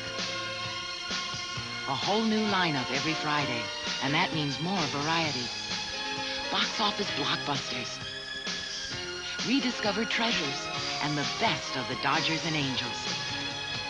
Catch all the excitement of Z Channel, and a great deal, too. Call today. The Z Channel. We keep you on the edge of your seat. Chase ran after his dream. It caught up with him on the Funny Farm. Chevy Chase, Funny Farm, rated PG, now playing at a theater near you. The 1988 Pacific 10 Track and Field Championships are being brought to you by Great Western's family of companies, over $28 billion in assets. 100 years strong, we'll always be there. And by your Southern California Chevrolet Dealers Association. Home of the $10,000 every day, 10-day test drive sweepstakes. No obligation, nothing to buy. Test drive any new Chevy at a participating dealer. Prime Ticket continues on the road to Seoul as we present pre-Olympic action from Denver, Colorado. Join us for Olympic basketball, Tuesday, 6:30, Prime Ticket. John Thompson and George Raveling up there trying to select a team to represent us in Seoul. All right, we go to the men's scoring after 13 events. The Bruins, as expected, have moved on top of Oregon now, 81 points to 65. Arizona's third. Washington State close for fourth, and USC a distant fifth. The women after 12 events. The Bruin women, 91 points. Oregon, 77. Arizona State, USC, and Stanford to round out the top 5 positions. As expected, almost a private preserve of the Bruins of late. The Pac-10 championships and the men and women who could very well capture and be the first ever to get men's and women's titles in the NCAA. And Tom, coming up on another one of those very special moments. Remember Gail Devers yesterday with that brilliant 10:97 clocking in the 100 meters. Just 25 minutes after her 100-meter hurdle race, she comes back in the 100 meters. Again, her biggest competition will be Linda Tolbert from Arizona State. And Tolbert had a great time, under 13 seconds in the 100-meter hurdles. Pam Reynolds of Washington State, Carol Smith of UCLA, Joyce Randolph of Arizona also entered in this, along with Kirsten Church of UCLA, Roxy Davis of Washington State, Kathy Strong of Oregon State, and Luann Gialdo of USC. Luann Gialdo of USC will be in the first lane, lane number 1. Roxy Davis, there's Gail Devers. Davis of Washington State in lane 2. Smith of UCLA, just a young freshman, and what a fine talent. You talk about freshman talent. Carol Smith is a brilliant one. Indeed, Pam Reynolds of Washington State, and then this lady, Gail Devers, running out of lane 5. And there's Linda Tolbert, just now coming into view. Arizona State running in lane 6. Then Randolph of Arizona, Church of UCLA in lane 8, and lane 9, Oregon State. And of course, Gail Devers is the non-pareil. She is just magnificent, and we've never seen her in a disappointing effort. And it will be she and Randolph again, I would imagine, as Tolbert, truly a gifted, talented runner, and they'll be after each other tooth and nail coming down the stretch, 100 meters. And the real decision that they're going to have to make, when I say they, I mean Gail Devers and her coach Bobby Kersey, after the NCAA championships, they're going to have to decide. For the Olympics. That's right, because they've got to make a decision then. She can't train for both races going into the final Olympic trials. All right, look in lane 5, that's Devers. Lane 6 is Tolbert of Arizona State. And that is where the race figures to be. They've been running into a headwind. The men were running into about a 150, so they're probably running into a headwind right now. Good start. And Devers, of course, as scheduled, gets off quickly. Tolbert right with her, but a distant second. It's going to be Devers easily. Tolbert going to have a battle for second. Tolbert hanging on for second, and a very, very strong competition from Roxy Davis of Washington State, who very nearly took second. But Devers made it no contest again, Vic. There you see Gail Devers unofficially. The clock, the digital clock on the track has her in 11:05. Now, if they're accurate, running into almost a 2-meter headwind, here you see her with a very good start. Watch the balance here, and Tolbert right next to Devers. Oh, Gail Devers with such ability, such a good start. If she has run an 11:05, 25 minutes after, there's the finish, 25 minutes after that hurdles race, if this is an 11:05 running into a headwind, what a brilliant time. And Roxy Davis, watch her. She is running just the other side of Devers, and she put in a very fine effort. Look how controlled Devers is as she goes toward the finish line here. Again, even in the 100 meters, you can't go all out, Tom, through the entire race. You get to maximum speed, and then you hang on. And Gail Devers does that brilliantly. There's Devers. And we may see her again in the 4x400 a little later. 11:1 clocking in the 100 meters. She was running with the wrap off the left knee. And now here's Noji again from Washington. He's from Washington, and the bar is 7.4 1/2.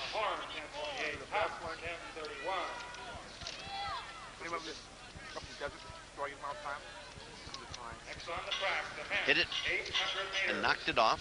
Noji in the high jump competition. Here's Marshall, the young man from Stanford, and we caught him moments ago. 7'4.5" is where the bar is. And in lane 9, number 436 from Oregon State, qualified in 12:37, Kathy Straw. Beautifully. It wasn't a great approach, but he got good height there. He came into this meet with a PR this year, a best this year of 7'3¼ All right, from Washington State, Greg Jones. And Greg Jones, Tom, came into the competition with the best mark in the conference, an indoor 7'5". Well, the bar's at 7'4.5". Here's Jones. Good plant. No. But not a good clearance. When's the last time you've seen, as you look at the 800-meter marks, Cruz of Oregon, and then Johnny Gray, when's the last time you've seen anybody do anything but the Fosbury flop with that bar? It's been a while. It's been a while. Like 20 years or thereabouts, huh? And you bring up the sad note of Oregon State dropping the sport. Dick Fosbury, a great Oregon State high jumper. All right, the 800-meter, here's the lineup. Strang of Stanford, Manson of Washington State, Schermerhorn of USC, Wisnowski of UCLA, Doug Heron of Arizona, among those that are in this one. In addition to that, Ibrahim Okash of USC, Skoog of Stanford, Jamerson of Washington, and Clark of Arizona. Now, Okash from the University of Southern California. Okash is a Somalian, and he could be the favorite here. Here's Noji again in the high jump. His last attempt, Rick Noji from Washington. 7'4.5". 7'4.5".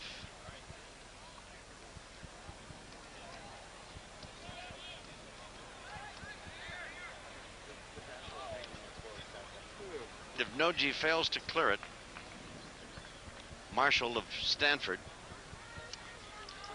and Noji.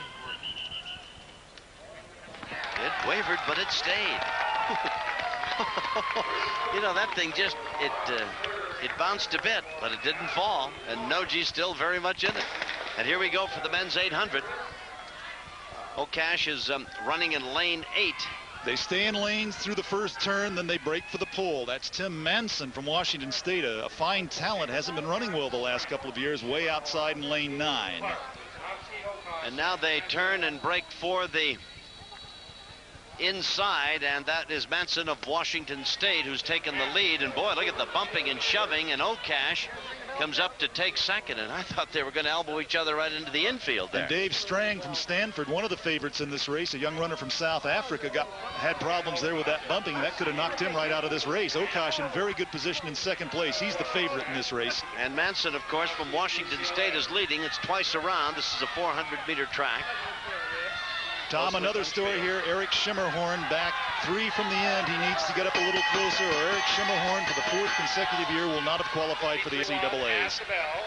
Still Manson on top, and Okash running second. Okash, Strang, and Jamerson. Strang from Stanford. Here comes Okash. Moving up on Manson. Shoulder to shoulder now. Manson's not moving over to let him get by, though. Well, Okash is smart. He's not going to try to pass him on the turn. He's going to stay right on his shoulder. Okash, a wily runner, ran for Somalia in the Olympic Games. Manson, the taller, the bigger of the two men. They come to the head of the stretch in the men's 800.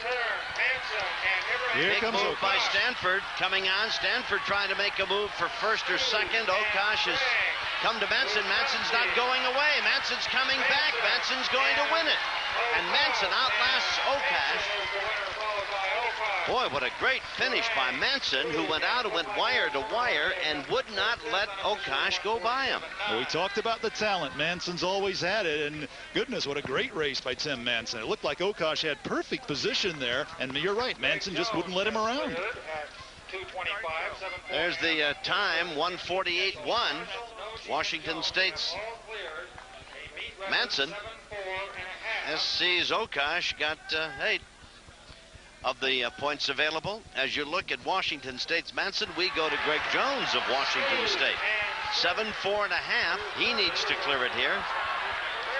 He did. Oh, yes. So the competition continues. He and Noji and Marshall are still in it. Marshall is still in it, I believe, is he not? I think so. Yes. So those three are battling it out over there for the high jump. And a very, very happy Jim Manson of Washington State. Watch that finish again. It looked for all the world, Vic, as though Okosh was going to get him. Okosh was in perfect position here. You see Strang from Stanford in third, but Manson just outgut him.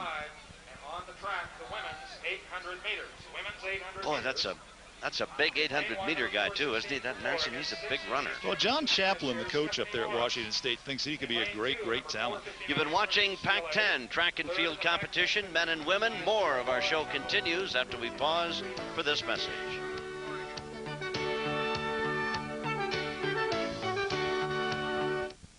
Looking for a perfect game plan? We've got one. Start with the best of collegiate women's athletics in the country.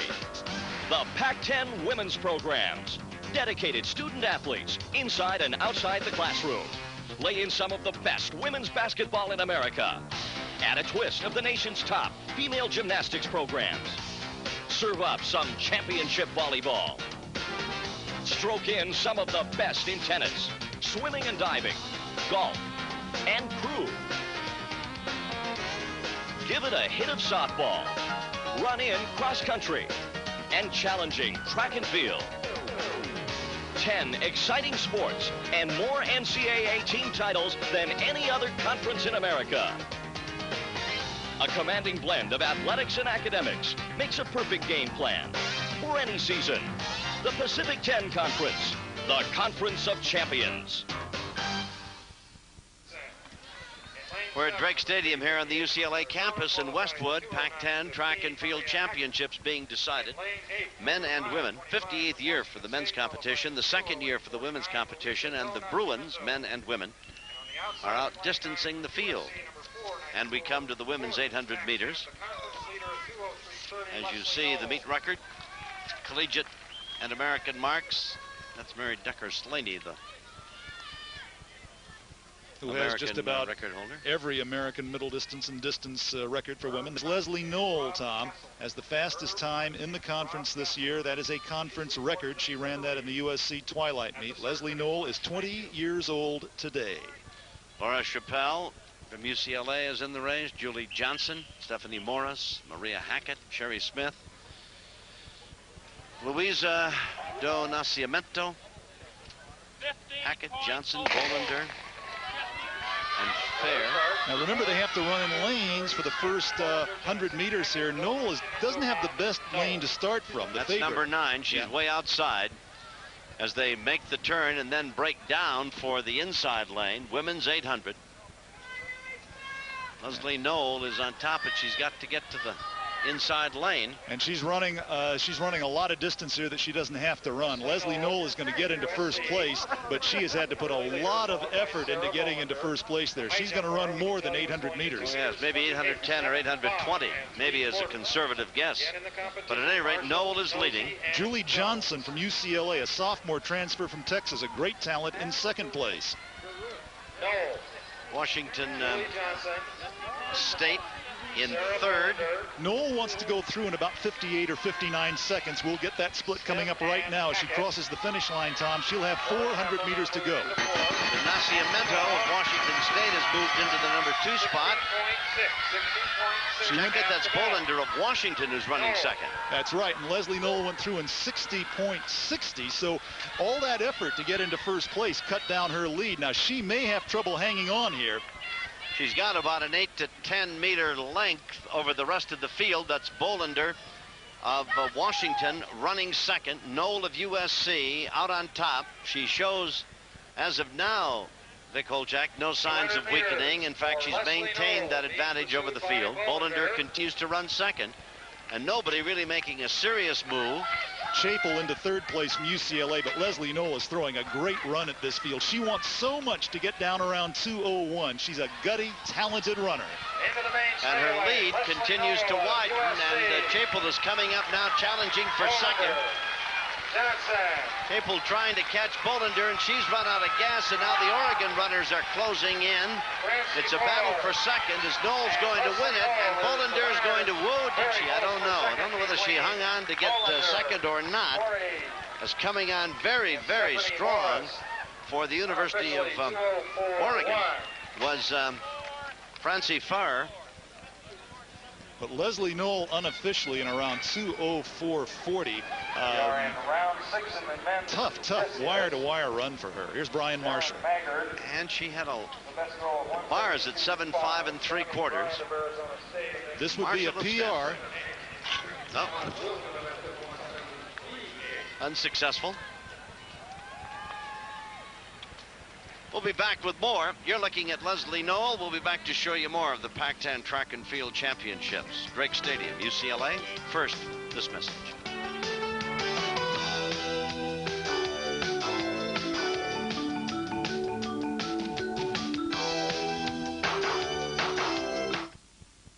You know, when I was growing up, there weren't many choices in buying shoes. It was basically white or black sneakers. What are kids wearing now? Check out Foot Locker.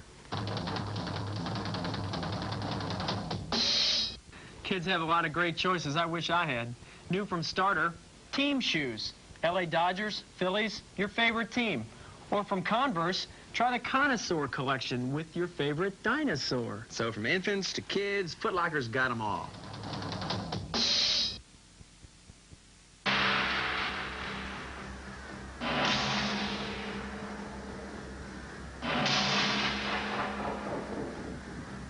Thank you, Mr. Trump. Yeah. Thank you, Mr. Trump. Now we'll see who's the champion. And who's a chump. Live, June 27th. Call your cable system. Order now.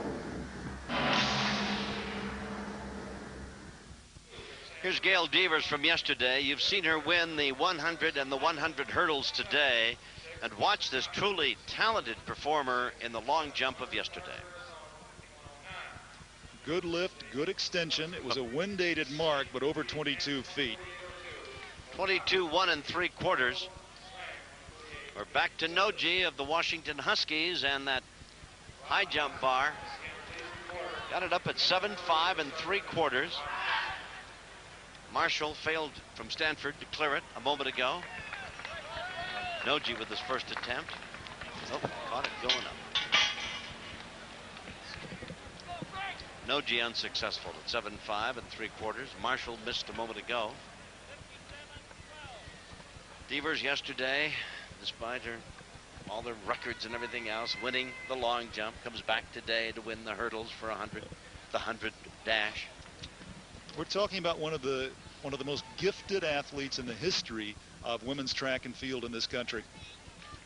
Here's the men's long jump from yesterday. Lattenberry of the University of Oregon. He's also a football player. Watch him come down the runway at you. And how would you like to be playing linebacker enough to stick your head right in there and see if you could jar him off stride, huh? No, thank you. Boy. Lattenberry took the triple today and won the long jump yesterday. 26 1/4. See him with 4th and goal going over the line, huh? Talented athlete. Talented athlete. Tom coming up Big on man. another one of these great races. Here's Greg Jones in the high jump as we get ready for the men's 400-meter hurdle race. 7.5 3/4. Jones out of Washington State. This is his first try at that figure. Saw Marshall and Noji miss a moment ago. He's a senior at Washington State, 6'3", 165 pounds. He's been over 7.5 indoors this year, had the best mark in the conference coming into this meet. Jones, like Noji and Marshall ahead of him, is unable to clear 7.5 3/4. Now we getting set for the 400-meter hurdles. Young, Kevin Young that is, Moses, and Moses. You think that Young is... yes. Apparently, the heir apparent, right? Yes, Yeah, no yes. He's got the perfect body for the race. Tall, lean, long legs. He's 6'4", very talented, and a dedicated athlete. a dedicated, talented, competitive athlete. There's George Porter, the sophomore from the University of Southern California, another very talented athlete who usually has problems over the last couple of hurdles, but he could be right there with Kevin Young. Here's Brian Marshall in the high Here's jump. Marshall again, fails again at 7.5 and 3. Torrenti of Cal, Jett of Cal, Knight of UCLA, Porter of USC, whom you saw a moment ago, Kevin Young of UCLA, Gordon Bugg of Arizona State, Steve Jackson of Washington State, Rucker of Arizona State, and Nate Short of Washington comprise this field for what is often described as a perfect example of man's inhumanity to man. 400 meters and a dog set up every few yards. You've got to jump over a wall. Boy. Yesterday, Kevin Young in his qualifying. Rex Cully used to run this, and he just grew. Rex, did he, from SC? Oh, yeah. Rex Cully. Oh, he's a magnificent 400 hurdler. Olympic champion in 1964. George Porter and Kevin Young. Kevin Young, tall, lean, and gifted. Porter running right next to him, but Porter's very close to him at this point of the race. They're halfway through the race over the 5th hurdle. Young has taken the lead. That's Young moving up now. Kevin Young in the middle Porter. of the track. Back 3 men, but the camera angle is deceptive. Now you see it as they come in with 100 meters to go. 2 hurdles to go. Porter is battling. Boy, look at this runner coming on from Arizona State. That's Gordon Bugg. Gordon Bugg from Arizona State challenging Kevin Young of UCLA, but to little avail. Washington State finishing 3rd. That would be Steve Jackson. But Kevin Young, as advertised, almost routinely destroying the field in the men's 400-meter hurdles. And routinely destroying the field after running the 110-meter hurdles earlier today, and he won't be running the 110-meter hurdles in major competition after the NCAAs. He probably won't even run them in the NCAAs. Unofficially, the time 48.72 for this man, Kevin Young, who could be on our Olympic team and could be challenging for a medal in Seoul in late September. Here's Noji again from Washington. We're back at the high jump. Noji trying to get himself psyched up to make that bar disappear. 7.5 3/4. And Tom, Rick Noji only 5'8", 125 pounds. Amazing that this man can be getting this close to 7'5". This man is 5 feet 8 inches tall. 7.5 3/4. Oh, very close, but didn't clear it. Didn't clear it. I'm going to show you some action from yesterday. The hammer throw coming up. Hammer throw men's competition. Washington State University's Stefan Johnson. Oh, I didn't think he was going to let it go for a minute. 233 feet 9 inches. 71.24 meters as they stretch it out. Right on top of the tape, huh? Our camera crews are everywhere. There's Johnson, spelled J-O-N-S-S-O-N, Washington State University, and his throw for the hammer, winning it yesterday for the Cougars. We'll be back with more track and field competition coming up from the campus at UCLA.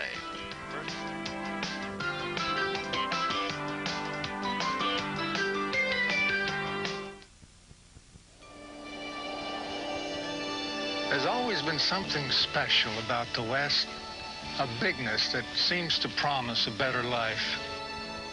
For a lot of years now, Great Western's been helping folks make better lives here. But you know, today's living calls for a new brand of banking. One place where you can go to satisfy any financial need, whether it's checking or savings, loans, retirement plans, insurance, real estate, even stock brokerage. And believe me, whatever your financial needs, you're not going to do better than Great Western. With over $28 billion in assets, they'll be there to lend a hand. You see, Great Western believes in the West. They've been helping it grow since it was just a patch of desert.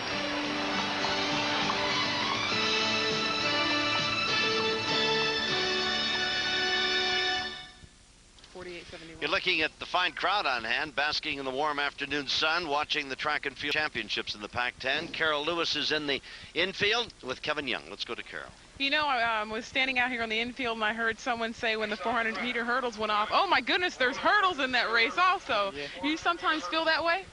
guess sometimes I do. Right prior to the race, I get real nervous. I try not to show it, but I do. I just try to concentrate when the gun go off and just shoot out the blocks, and all the nervousness kind of goes away. Edwin Moses was one of the first athletes to run that magic 12 strides or 13 strides over the hurdle. It seems like you're getting down there too. You have that long stride and you looked really good. Yeah, it's all due to my body length. You know, I got long legs, arms, I'm wiry, you know.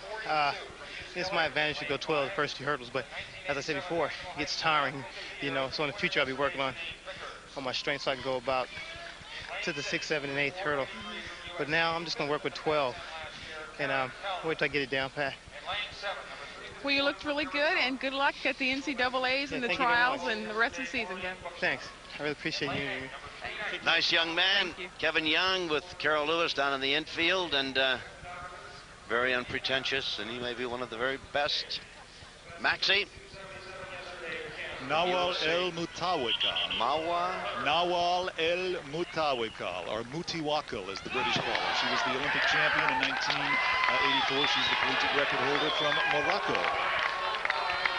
This is the women's 400-meter hurdles competition.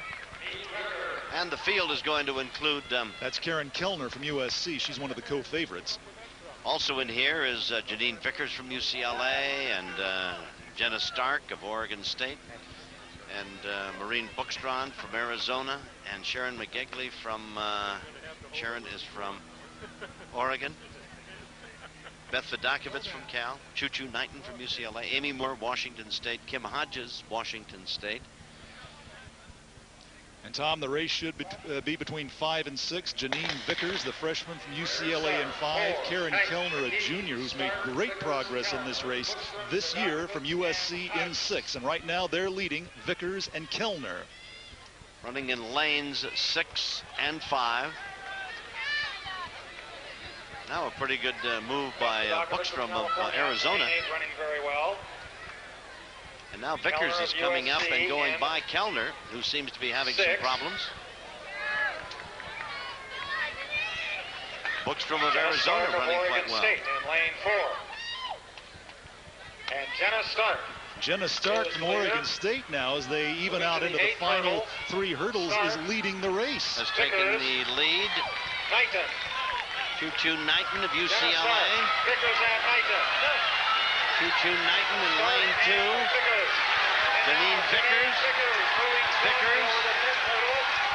Janeene Vickers and Knighton going to make it a 1-2 finish for the Bruins. And Kellner got up right at the wire to nip Stark for 3rd place, I believe. So Vickers winning it for the Bruins. Another young freshman talent, and Choo-Choo Knighton taking 2nd. 18 more points for the Bruin women. Here's the finish. As you see, Vickers inside of Stark.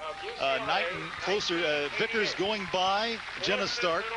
Vickers, a freshman, was the high school female athlete of the year in the United States last year. And you see Kellner coming into the frame right there, getting 3rd place from USC. Kellner looked like she had a ton of trouble over there in the far turn, like she almost was off stride and had trouble with the hurdles, although she didn't hit any, just seemed to almost stop over there.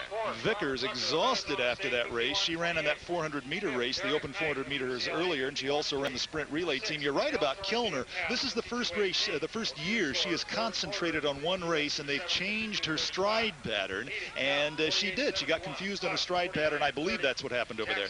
Leslie Noll won the women's 800. In fact, she went about 840 meters, and she's in the infield now with Carol Lewis. Carol? My goodness, it's becoming a ritual. Me and Leslie out here, she wins another 800 meters. It looked like at the beginning of that race, she had to fight real hard to get into the lead position. Well, I was out in lane 9, so I kind of had a strategy of staying out far. In fact, I went through 2 hurdles that people were using for the 400 hurdle warm-up, which is kind of different. But then as soon as we got to the 200, I was in the lead, and I was a bit surprised because I thought the pace would be faster. Do you feel that running all that extra distance took something out of your time, or are you pretty satisfied with it? Well, I didn't run near as fast as I wanted to, but actually the way I ran it from way out was actually spending less energy and time. Because if I'd cut in, I would have lost yardage rather than going all the way down to the 200 mark. So Well, that's interesting because I said, whoa, she's running. She looks like she's running to China and back. She got back in there and won the race.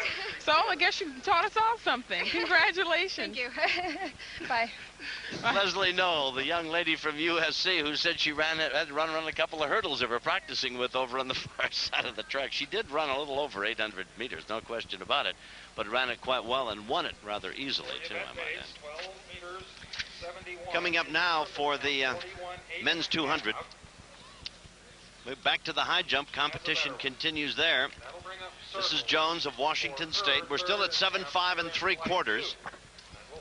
Jones and Noji, and memory serves correct, Marshall is still in. And Marshall is leading on fewer misses at this point. Greg Marshall, the Canadian, competing for Stanford, is the leader. So if no one clears another height, Marshall will win this competition. Third attempt now for Jones at 7.5 3/4. Washington State University, Greg Jones. A reread of the photo in the women's 100-meter hurdles. This race has gone to the jury of appeals, and we have an official ruling now by the referee. Jury of appeals has corrected the results. Greg Jones had the best mark in the conference coming into this competition. Failed.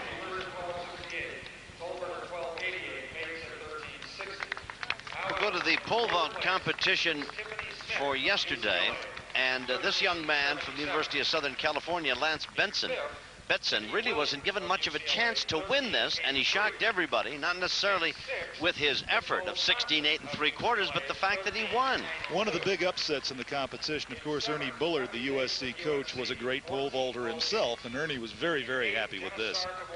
And well, he should be, and Betson ought to be very pleased with a great effort, though it wasn't a monumental thing, but it was unexpected, and he did come out on top. We'll continue with track and field coverage from Drake Stadium right after this message. Ride in style with Cycle Trends, your one-stop motorcycle accessory and apparel shop. The largest selection in Southern California. They make it, we stock it, we service it too. From name brands reflecting the what's happening latest to the tradition of Harley-Davidson. We got it all at Cycle Trends at 2 locations since 1974. In North Hollywood at 13329 Sherman Way and in Hawthorne on South Hawthorne Boulevard. We are now featuring a giant selection of jet ski accessories too. Cycle Trends. AAA Wholesale Tool and Supply has been selling to the professionals since 1977. Hi, I'm Vince. We're celebrating our 11th anniversary here in Northridge. Also, we're proud to be the largest Makita dealer in the San Fernando, Santa Clarita, and Simi Valleys combined. Here's Jackie with a couple of our everyday low prices. This Makita finishing sander with dust bag is only $49. And this Makita hypoid saw with brake is a low $139. We're AAA Wholesale Tool and Supply, located on Roscoe at Louise in Northridge.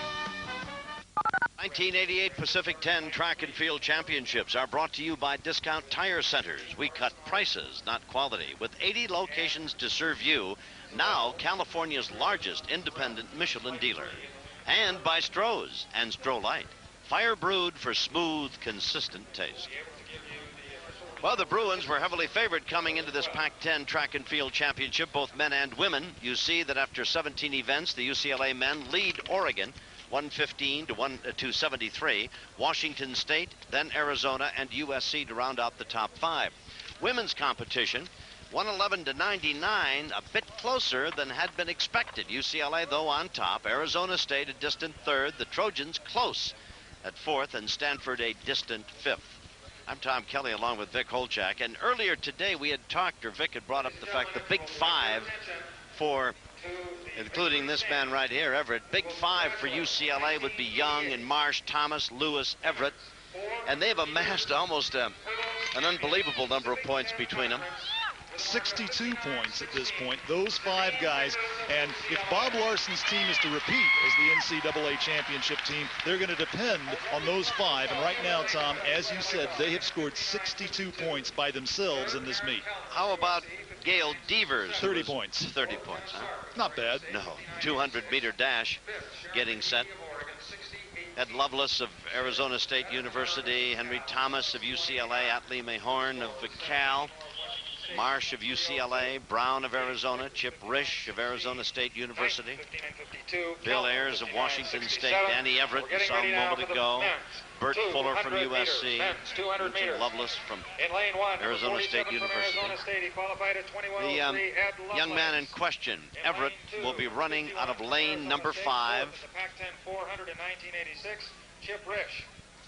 Tom, this could be one of the most exciting races of the day. Remember the great start Atlee Mahorn had in the 100? Well, that's not his race. This is his race. He's already a member of, that's Mike Marsh, a great sprinter from UCLA, very good in this race as well, a great 100-meter man. But Atlee Mahorn is already on the Canadian Olympic team. As we look at Marsh, there's Danny Everett, ran brilliantly yesterday. Here's Brian Marshall from Stanford. Failing at 7.6 and a half. Marshall, with fewer misses at 7.5 and 3, has won the event. They put the bar to 7.6 and a half, and he failed there. But Marshall of Stanford was going to claim the high jump for the Cardinal. So Thomas, Everett, Mahorn, Marsh. We're talking lanes 4, 5, 6, and 7 in this men's 200 meters. Mahorn was the Commonwealth Games champion in 1986, and he could very well be a finalist in the Olympic Games.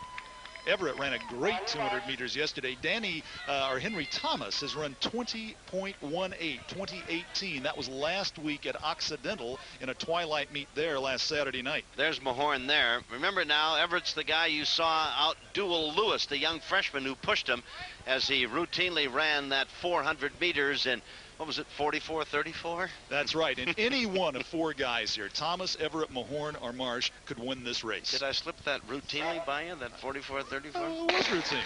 The 200-meter dash. Mahorn, Everett, Thomas, Marsh. Marsh is out pretty good. But Mahorn's running a great turn. He truly is. Here comes Thomas.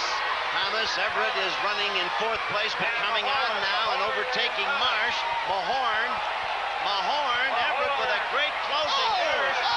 I think Mahorn nipped him. I don't know. Everett with an incredible finish. Mahorn put his hand up as if to say it's mine, and Everett, the last 30 or 40 meters, Everett was just flying. Shot from a gun. Thomas and Mahorn, and then Marsh dropping back, and Everett coming on, and Mahorn acted as though he was the winner.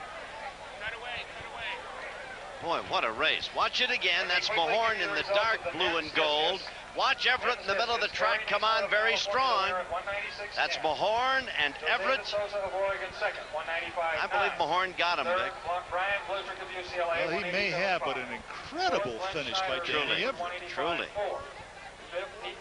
You know, the incredible thing is we look at Atlee Mahorn and Danny Everett you see in the freeze frame at the bottom of the frame. Danny Everett's best race, here's Atlee Mahorn walking back, Canada, Commonwealth champion in '86, already on the Canadian Olympic team. Danny Everett's best race, a lot of people think, may eventually be the 800 meters. So we're watching some just truly terrific competition here. All right, here's Brian Marshall now. He's already won the high jump, and he set the bar at 7.6 and a half. He had fewer misses at 7.5 3/4, so he claims the high jump for Stanford. Now he's at 7.6 and a half. He tried a moment ago and missed. Missing again. Janeene Vickers, talented young freshman runner at UCLA, and Carol Lewis is with her in the infield. I'll tell you, Janeene, it looked like going over that 9th hurdle into that 10th hurdle, you still had an awful lot of ground to make up on the girl from Oregon State. That's true. She ran a very good front end on the race. What do you usually do? Do you usually try to get out faster in your race, or is that the type of race you usually run? Well, first off, when it comes to the 400 hurdles, there is no usual, because this is my first year running it, and I'm trying to feel my way around. I was kind of tired coming off of that 400, so I just decided to let the crowd play the pace and just try to come home off the last hurdle, try to hope I was the strongest one coming home. Well, I'll tell you, this UCLA crowd is really behind you Bruins, and you did a very good job your first year at the 400 hurdles. Good luck. Thank you. All right, Carol Lewis and young Janeene Vickers. We'll go back to the javelin of yesterday competition. Third attempt for women's javelin. Miss Wheeler from Stanford. Erica threw that spear 192 feet 2 inches. 58.58, 58 meters, .58. Erica Wheeler, a 5'9", 145-pound junior from Sequim, Washington. It's a meet record, the conference record as well. We're getting set now for the women's 200-meter event. We're going to see Maicel Malone in here again. Michelle Taylor from USC, from UCLA, Tonya Sedgwick, Monica Phillips, Carol Smith, the very talented young freshman. And Tom, less than an hour ago, Malone broke her own Pac-10 record, which she set yesterday in the 400 meters at 51.61. She's a brilliant talent, a freshman coming back here in the 200 meters, and we could see Maicel Malone and possibly Gail Devers in a brilliant final 4x400 relay here just a little bit later. Malone is running out of lane 5. As you see, the lineup for the competition in the women's 200. Her teammate Bartholomew is in lane 6. Smith is in lane 3. Phillips 2. Sedgwick lane 1. Taylor of SC in lane 8. And the race really should be between the two Arizona State stars, Malone and Bartholomew, in 5 and 6. Watch Malone in 5. Here we go, 200 meters.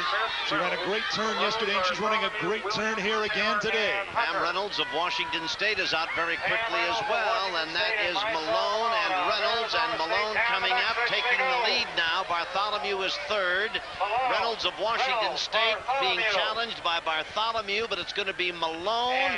It's going to be Bartholomew and Reynolds. So it is 1-2, as you called it, Vic, with, I thought, a very fine, heady race by Reynolds, who just ran out of gas in about the last 30 meters. Yes, that's, but Maicel Malone, we're really watching something very special here as well. She's a freshman, and this woman could be a fantastic competitor. And, well, she already is, but this is somebody who could be a world champion, an Olympic champion, you know, the 1991 World Championships in Tokyo, the 1992 Olympic Games in Barcelona. You could be looking at an Olympic and world champion right here, Maicel Malone. Oh. Watch it again. Reynolds from Washington State drifting back as Malone comes on to win, and Bartholomew, the 3rd person over from the right, coming on as a teammate of Malone's to take 2nd place. Reynolds of Washington State, for a moment, maybe 100 of the 200 meters, was right there with Malone, in fact, a bit in front. She's only 18. She's 18 years old. She's from Indianapolis, great high school talent. She ran 52.42 for the 400s in high school. Made the 2 look very easy. She doesn't look as though it was easy, but it might have been. Back with more after this message.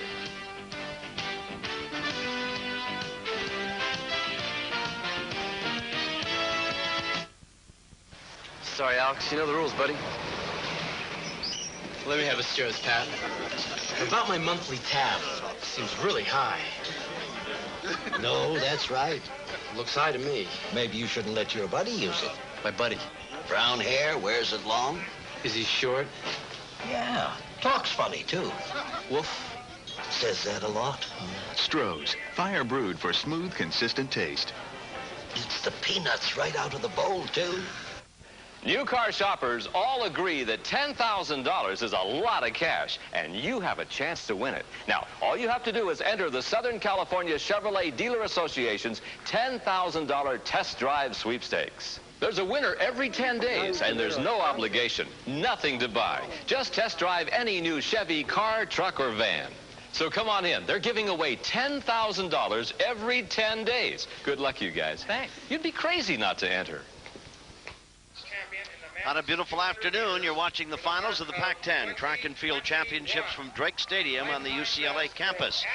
Nobody has shined more brightly than the young lady from UCLA, athlete of the meet a year ago. She's got 30 points for the Bruin ladies. She is, of course, the nonpareil Gail Devers, and Carol Lewis is with her now. Gail, you've had some outstanding performances again this year at the Pac-10 Championships. It's your senior year. Are you a little sad about that? I am. This is my last time running on this track in a Bruin uniform. So, going into this meet, I wanted to do the best that I could, and I wanted, our team to win the Pac-10 championships. That would make me leave my senior year feeling good. Well, I'll tell you, the best that you could do was the best in America in the 100-meter hurdles yesterday in the qualifying rounds. You ran an excellent race. Do you feel that you were a little tired for today's competition in the 100 and also the hurdles? No, I won't say I was tired. Coming into this meet, in both the races, we weren't going after a fast time. We wanted to get out and then work on mechanics and control. So I think. Do you think you're running an awful lot of races now? And do you think that you're a little afraid that when the trials come around and the games ultimately come around in October, you're going to be a little tired, or you're still going to be fired up and ready to go? I think a lot of people ask me that because I've been running a lot of hurdle races, and I think it's helping me because I'm getting more comfortable with my hurdle technique. So I think I'm going to be even better when it comes down to Olympic trials because I'll be more comfortable with my hurdle technique. Are you going to be running the 4x400 meter relay today, or are you finished? It has not really been decided yet. We really don't know yet. It's a big secret. Well, we hope to see you running again in a Bruin uniform, and good luck. Thank you. She's a magnificent runner, no question about it. She has 30 points already, and she had to kind of giggle about the 4x400, but don't be a bit surprised if she's not running in it as well. Well, the 4x400 could be a terrific race here, and Bobby Kersey and the UCLA women's coaching staff tempted, obviously, as we come up to the men's 5,000. Tempted to have that great showdown in the women's 4x4. Sidney Marie, Henry Rono. This looks like a cavalry charge. It looks like, boy, someone hollered free lunch and everybody showed up. Look at all these people going into 5,000 meters.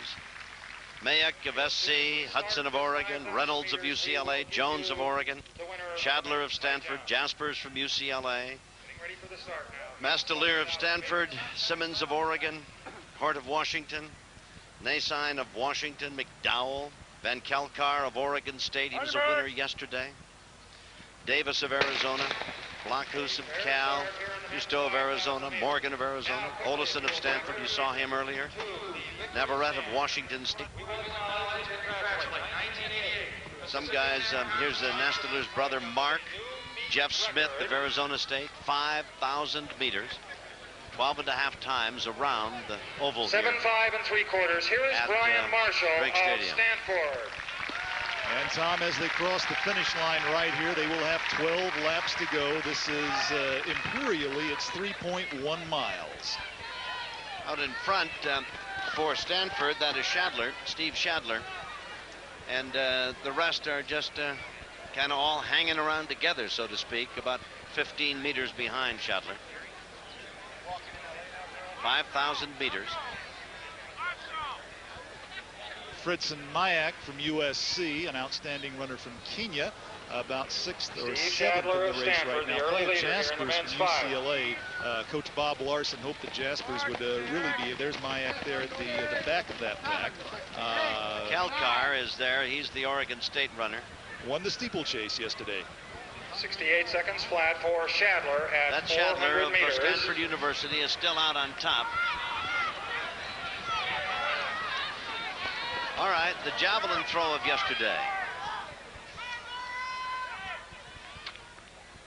Roberson of Washington, and there it goes.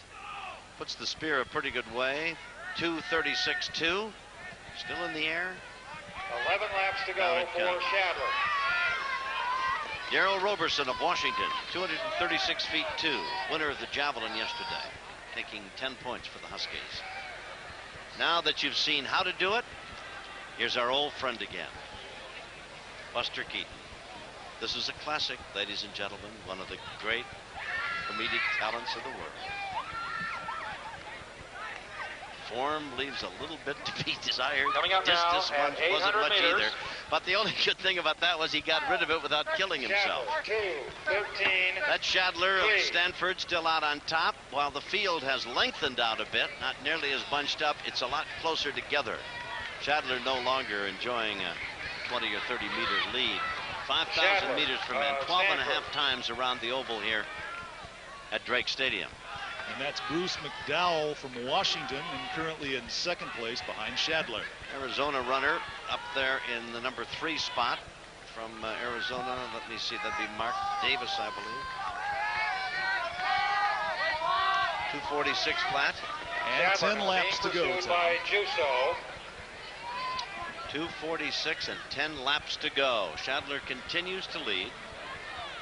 And Matt Justo from Arizona, the pre-meet favorite, has now moved into a good solid second place. He'll probably stay there on Shadler's shoulder for a while.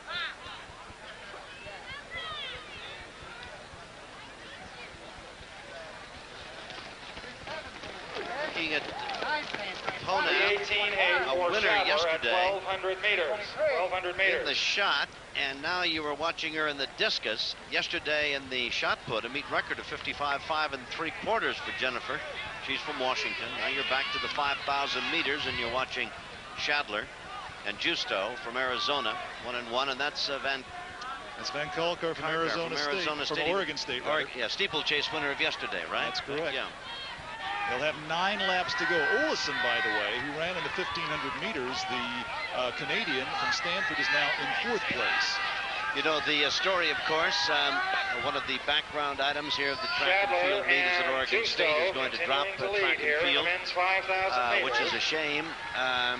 Perhaps it went unnoticed and should not have. San Jose State is dropping it as well. And indeed. At one time was called Sprint City up there, boy. Well, you were talking earlier about that remarkable 400-meter record as we watched the 5,000-meter runners. That 400-meter record of Lee Evans, Tommy Smith, Lee Evans, John Carlos, San Jose State has dropped it. There are problems in this sport, enormous problems in this country. And if they're not solved, the United States, with its incredible, rich tradition in track and field, could drop further and further behind. And the rest of the world. That's right, and no longer be a world power, and that could happen very quickly. It would truly be a shame when you consider the great importance that is placed on track and field in Olympic Games competition that far exceeds just the fact that somebody won in such and such a time. There is so much overlay on track and field competition. It's unbelievable. Here's Jones of Washington in the discus, trying to use a little body English on it. Teammate of Jennifer Pona, Washington. Jennifer won the shot, is doing well in the discus. We've had Shadler, he stopped. Shadler Justo just plain stopped, Vic. That's right. Justo is out there now. Van Kalkar in second. Fredson Mayak from SC back in 4th. They have 7.5 laps to go. Justo now beginning to widen a lead. He came in with the best time in the conference this year at 13:52.08. Jeff Smith from Arizona State moving up. He's got a shoe off and may have come up with a blister or something untoward. At any rate, he just suddenly quit. He'd been running at the head of the pack, and he just suddenly said, I've had enough of this. Foot hurts, and we're going to have to call it an afternoon. As Justo and Van Kalkar. Olesen and Mayak. 5,000 meters. As you see the almost non-committal look on the faces of all of those men, you realize how many thousands of hours have gone into getting them in shape to run this. Back to action from yesterday. The shot put. This bearded shot putter here, Jose de Souza of Oregon, left-handed effort, is going to result in the first place put of 60 feet, 6.5 inches. Jose de Souza of Oregon. Now that you know how to do it, bear that in mind as you see how not to do it. Oh, here's our friend again. Hi, Buster. How you doing? That's it. 2 hands. Way to go. This is Buster Keaton, ladies and gentlemen. The women's triple jump in flight 3. He tears me up. All right, Tom, as they cross the finish line right now, they'll have 6 laps to go. Justo, Van Kalkar, and Olesen, 1, 2, 3. Matt Justo beginning to extend his lead here. And we'll be back to see how the 5,000 turns out, as well as other track and field events here. We'll be back right after this message. The Pacific 10 Conference, comprised of the universities of Southern California, Oregon, California, Washington State, Arizona, Oregon State, UCLA, Arizona State, Washington, and Stanford. Unparalleled in athletic achievement and winner of more NCAA championships than any other conference, the Pacific 10 stretches from Arizona in the southwest north to California, Oregon, and Washington. Unsurpassed in academic excellence, Pac-10 schools have been providing the best in quality education for more than a century, offering degrees in agriculture, music, art, drama, and dance, as well as the sciences. From Oregon State second. Olison disappointing in the 1,500 meters, trying to come back and redeem himself here in the 5,000. And a Washington runner. That's there. Alan Hort has moved into fourth place. So there you have it, and those 5 men right there from that crowd eventually will come the winner, we're sure. The rest of the field is sparse and spread out back down the track. But it looks as though anybody there who's got any kind of a kick at all might just battle for the number 1 spot. Justo, Van Kalkar, Olison, Hort, and moving up.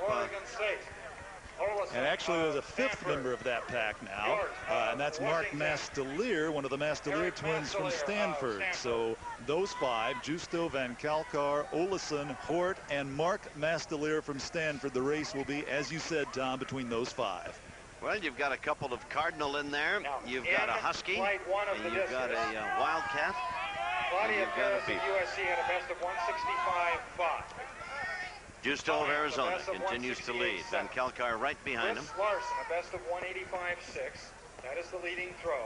Olison of Stanford, Hort of Washington, and Mastelier of Stanford. You say that's Mark. One of the other twin would be Eric. And they are now 100 meters away from 3 laps to go. 5,000 meter event for men. As they cross the finish line with Justo leading Van Kalkar, Olison, Hort, and Mastelier, the 3rd, 4th, and 5th runners, they now have 1,200 meters to go, Tom. Olison seems to be weakening a bit, and Hort's going by him, and Mastelier is coming up on teammate Olison, who seems to have almost got a limp now. He's struggling a bit. Well, Olison ran the 1,500 meters earlier. He was the one that got knocked around in the pack and really almost knocked out of that race. Van Kalkar won the steeplechase yesterday. This is Justo's first race of the meet. It looks like at this point, and they have 2.5 laps to go. The race really is drawing down to Matt Justo and Van Kalkar. Justo from Arizona, Van Kalkar from Oregon State. This could be a great finish. Mastelier now of Stanford has gone by his teammate Olison, who's dropped back into the number 5 spot. And now Justo of Arizona and Van Kalkar of Oregon State have kind of moved a bit in front of Hort. So we've got 2, then 1, and then a distant pair out of the top 5. No one else is going to be in any contention. 800 meters to go as they cross the line, and Hort's moving back up. At 4,000 meters, the time was 11:13.8. Justo, Van Kalkar, and Hort. We could have a 3-person finish here. Mastelier is the 4th runner within striking distance. And now Justo being challenged. Van Kalkar coming up on his shoulder. Hort hanging in there. Yeah, and Justo is hanging in there too, Vic Holchak. He's not going to let... Here goes Justo now. Catch up, yeah. Justo's putting it on. When they come to the wire here, they'll get the bell. They still have a lap and a half to go, really. 600 meters to go. Justo and Van Kalkar, they're on about a 14-minute pace. And I think we can put Hort out of contention for the top spot. The runner from Washington has now dropped to a distant 3rd, and Justo just has not weakened at all in keeping Van Kalkar away from him. They're coming up to get the bell. And Justo was the pre-meet favorite. He had the best time coming into this meet at 13:52.08, and he could very well be under 14 minutes, as could Van Kalkar. 400 meters to go. And no excuses needed, no alibi given, but Van Kalkar also ran the steeplechase yesterday and won it, so that may have taken something out of him. And here he is back at 5,000 meters now and falling behind Justo, who's fresh for this race today. About 250 meters to go. Matt Justo beginning to widen his lead on Van Kalkar. And they're about to lap the field, as Justo now has that margin, as you see the 2 front runners in the 5,000 meter. 200 meters to go. And Justo and Van Kalkar now beginning to lap the field. But it's doubtful that Van Kelkar can do anything but just finish second unless he has a major spurt in him. And Justo looks over his shoulder to see just where is the competition, and now looking back again realizes he's got things pretty much his own way as he starts to sprint. A la Graves as he closes out his 5,000-meter run, and Van Kelkar going to be a very distant second, but a game effort. And a la Sebastian Coe in the Olympic Games in the 1,500 meters, Justo shakes his fist at the crowd. Van Kelkar with that brilliant 8:30 and change yesterday in the 3,000-meter steeplechase had a lot left here. He had a kick left at the end of this race. Van Kelkar could be a real factor in the NCAA championships in the steeplechase. You see Van Kelkar from Oregon State shaking the hands of the winner, Matt Justo, right there. And Hort of Washington did end up third. We'll be back with more of the Pac-10 Track and Field Championships from Drake Stadium. First, we'll pause for this message.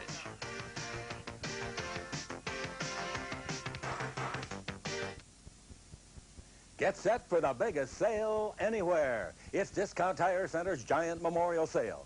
Look at the beautiful campus at UCLA here in the hills of Westwood. Bob Kersey, who coaches the women's track and field team here at UCLA in magnificent fashion, I might add, is with Carol Lewis. Some news of import. Carol, we'll turn it to you. Bobby, the UCLA women's 4x400 meter relay team has scratched.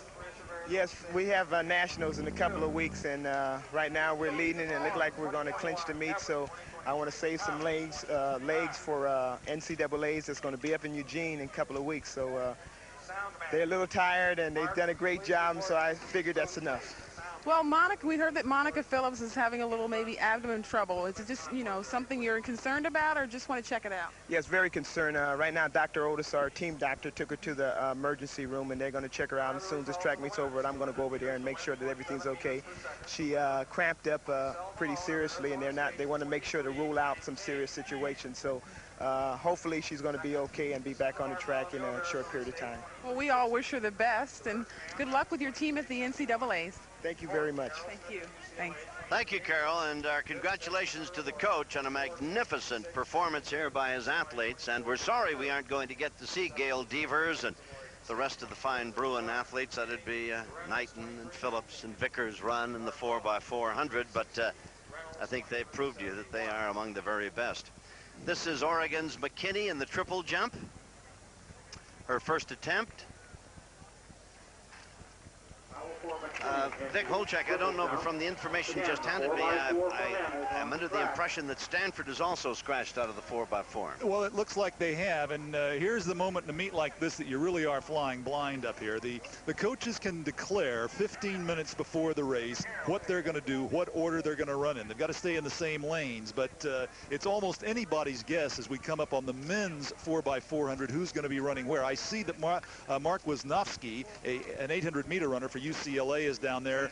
Anthony Washington, who was third in the 400 meters, is down there. So clearly the Bruins are not going to run their top 4x400 relay. They don't need to. It's a smart move. I see Ray Griffin from USC down there, so the Trojans are down there. Arizona State's down there. California, I think, has scratched out of the men's 4x400, Vic, as well. We can pick this up as they line up. I do see Danny Everett walking around with Kevin Young near the start of the 4x400, so we may see Danny Everett once again today.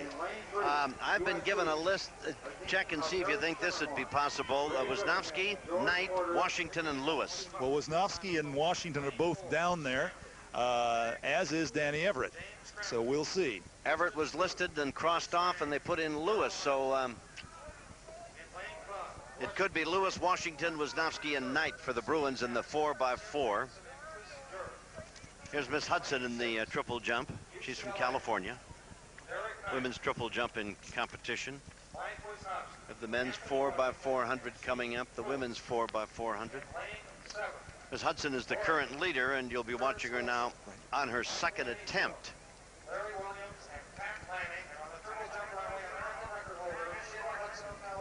She's the American record holder in this event. And as we said before, she ran that first leg on the 4x1 for Cal in the long jump yesterday. Great triple jumper. If the triple jump, the women's triple jump, was in the Olympic Games, this woman from the University of California, Sheila Hudson, could be contending for the Olympic gold medal. 43.9 and change as she stands on the runway.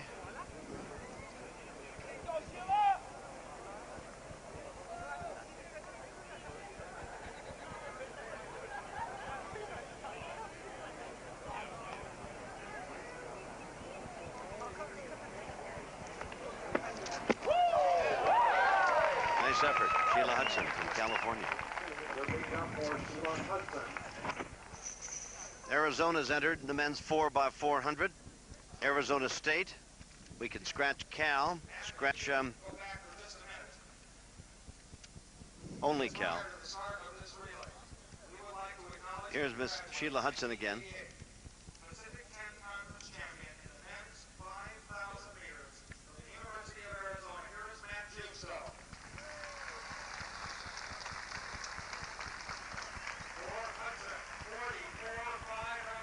Sheila Hudson of California in the triple jump. At 44.5 1/4. Outstanding triple jump. 43.9 and change. Prior to that, her second attempt. Crowd congratulating Justo of Arizona on his 5,000-meter win. And now the 4x400 for the men. UCLA will be running a team. Danny Everett is not going to be running out there. UCLA will have Derek Knight and Mark Wisnowski running the first and second legs, and we'll see after that who runs. Simon Shirley, a great decathlete, running the first leg for Washington State inside of Derek Knight. It's Arizona State in 1, USC in 2nd, Stanford in 3, Washington State in lane 4, UCLA in 5, Oregon in 6, Arizona and the University of California. Stanford not in this event. Excuse me, Stanford isn't. Now they run in lanes, Tom. This is a three-turn stagger. They run in lanes all the way here. They will hand off to the second man. The second man will run in lanes for the turn, and you'll see a wild scramble off the turn right here. Once they finish this turn, they'll scramble for the lead. They'll all break for the pole. Good exchange, and Stanford out on top. Washington running quite well. Now look at the Bruins coming on. And that's Chip Risch from Arizona State, a great high school 400-meter runner. Had many great duels with Danny Everett when they were both in high school in Southern California a couple of years ago. Chip Risch from Arizona State in the lead. Stanford second, UCLA third as they swing down to the inside lane. That's USC running at the number 4 spot. As they line up and get set for the baton exchange again. It's Risch, it's Stanford. Bruins and the Trojans running 3rd and 4th. Now SC has moved up into the number 3 spot. That's Washington State actually moving into the number 3 spot. Mark Wisnowski dropping back as Anthony Washington takes the baton for UCLA. Now what's interesting here, Washington's going to try to get back up here, even though UCLA is not running their number 1 team. And look at Anthony Washington gaining ground here. There's a lot of pride with John Smith and the Bruins sprinters. This could be a very exciting finish. This is sort of the B team for UCLA. Well, that B team has moved up into the number 2 spot. Washington will be handing it off to Steve Lewis, the young freshman. And it's Washington and, UCLA and Arizona State in a battle now. Stanford close at hand. Washington faltering a bit now. Look at Arizona State come on. Okay, Steve Lewis has a lot of ground to make up here, but this is the man running for UCLA in 3rd place that earlier today set the world junior record. Now he's going to be excited for this. Let's see what Steve Lewis can run here. We're going to try to split his 400 top. Look at him come on. He's fast second. He's going into the number 1 spot. He's the young freshman at UCLA, Steve Lewis. And he has taken over the lead in this 4x400, the final leg. You know, there are moments when athletes all of a sudden grab it and come on. Steve Lewis could be having clearly the greatest day of his life here. Here comes Bug now for Arizona State, Vic. It's going to be a 2-man battle to the wire. Lewis and Bug. Lewis on the inside looks at Bug. Bug coming out. Lewis is going to hang on to win it. We're seeing an Olympic champion of the future. Maybe 1992, but we're seeing a great international competitor right there, Steve Lewis. A magnificent 4x400. Danny Everett, who? They didn't need Danny for this one. As Lewis anchors it. A great 3rd leg by Washington that put Lewis in a position to win it as he overtook Arizona State. And actually, though he did not have the lead and did not give Lewis the lead for the final 400, he had him within about 10 meters. And Lewis just destroyed Bug to take the top spot. Tom, this is highly unofficial as we look at Steve Lewis here coming off of that first turn. Steve Lewis, a brilliant run, an unofficial split for Lewis, 43.9. That's Bug. Now, Bug looks to be badly beaten, but he will come back and make quite a race out of it. As they make the turn for home, Bug is going to be almost shoulder to shoulder with Lewis, and then Bug just ran out of gas, and Lewis just put him away in the last 20 or 30 meters.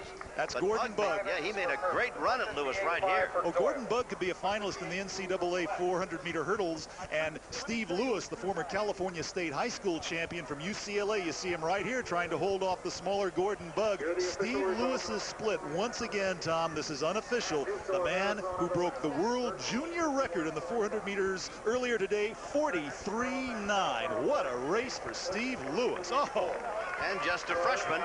So the beat continues here at UCLA. And the Bruins with more points. Here's Sheila Hudson from Cal, third attempt. American record holder.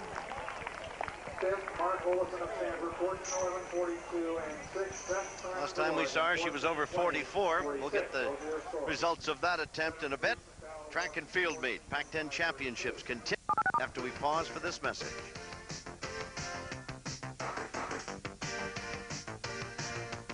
Hi, I'm Bob Robertson. Do you know that Robertson Honda has sold more Honda cars over the years than any other Honda dealer? One of the reasons why we have become what we are is that we can offer you lower prices on new Hondas and used cars and trucks as well.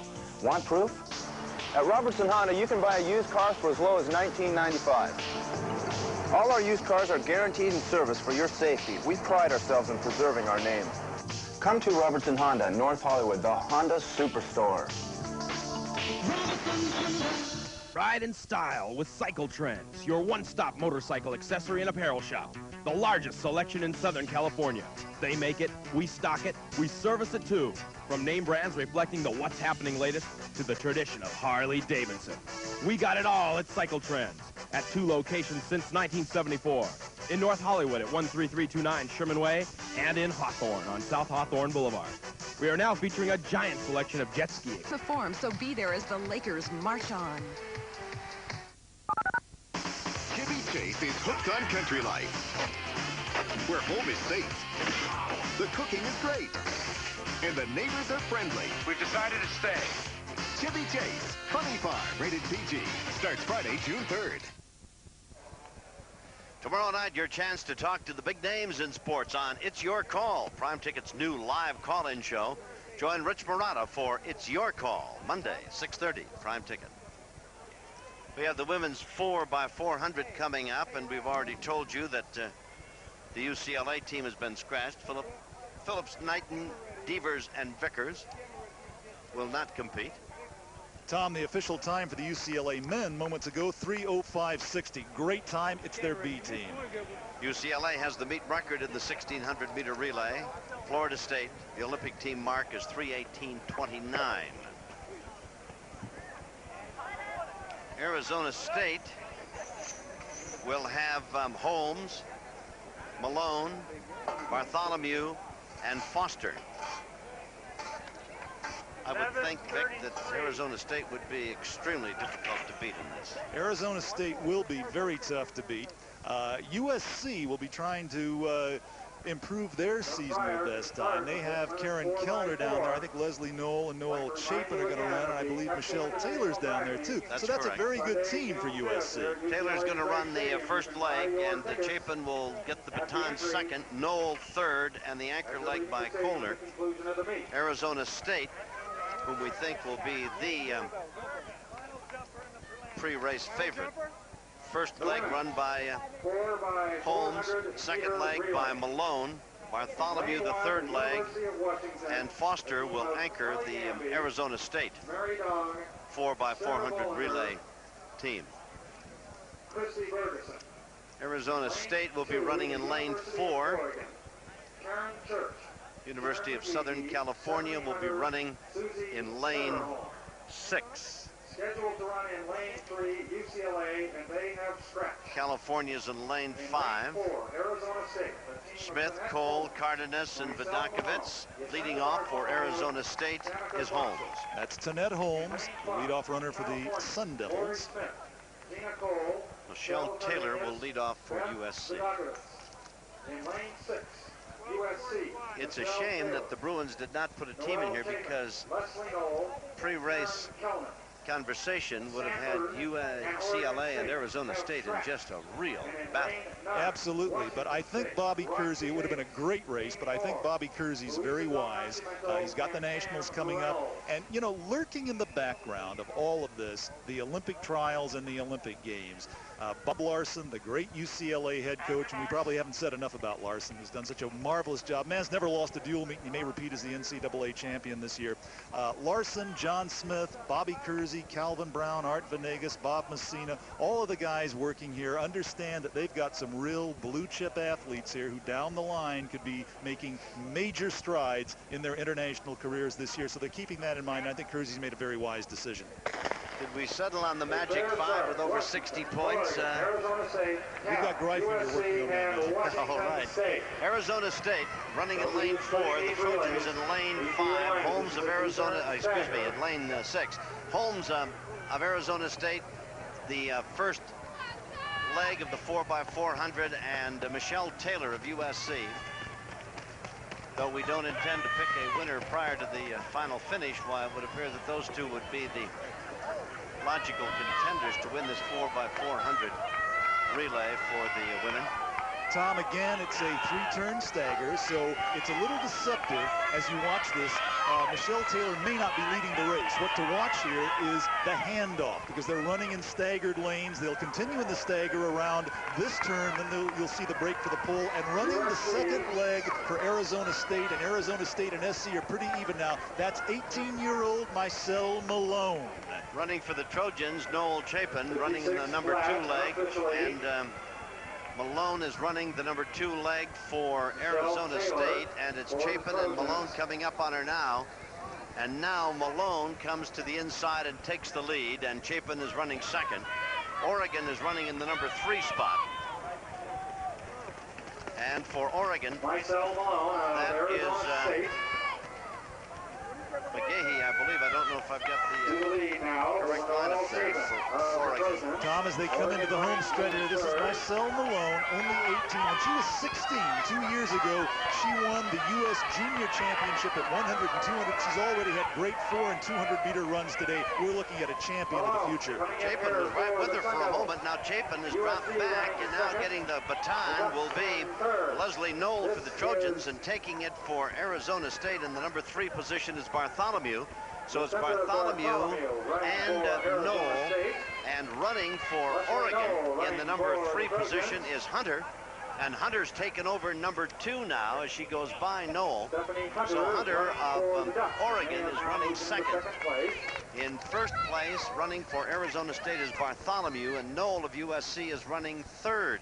Tom, Jacinta Bartholomew is from Grenada, and she's an outstanding talent, a transfer at Arizona State. She's only a junior. She's a terrific talent for the Sun Devils. Now then, the fourth leg, Sutterholm will run it for Oregon. We'll have Foster running it for Arizona State, and as Noll closes the gap, Kellner will run the anchor leg for the Trojans. So taking off now is Foster for Arizona State with a, I would think, an unbeatable lead. Running in the number 4 spot for Oregon is Sutterholm. For the Trojans, Kellner. And the battle is obviously going to be for second, as Arizona State is going to win the 4x400 rather easily. Tamika Foster anchoring for Arizona State. They came in with the fastest 4x400 time, and you called it right in the women's 400-meter hurdles. Karen Kellner, now in third place for SC, got tied up on her steps halfway through the race. She'd like to come back with an outstanding final leg where she's running well, but nobody, as you said, is going to catch Foster. Now, and Sutterholm of Oregon is going to hang on, one thinks, for the number 2 spot. Kellner trying to close the gap, but the gap remains too big to close, although Kellner's making a big bid for it right at the wire and is going to be about 2.5 or 3 meters short. Oregon will take second, and Kellner couldn't get second for the Trojans. We'll have to settle for third, and Arizona State will take the top spot. California, and then Washington, and Washington State to finish in that order. Well, Arizona State has surmised Holmes, Malone, Bartholomew, and Foster the very best of the 4x400, but had the Bruins put their team out there, it might have been some kind of a very good event. Unofficially, the time 3:36.3 for the Sun Devil foursome.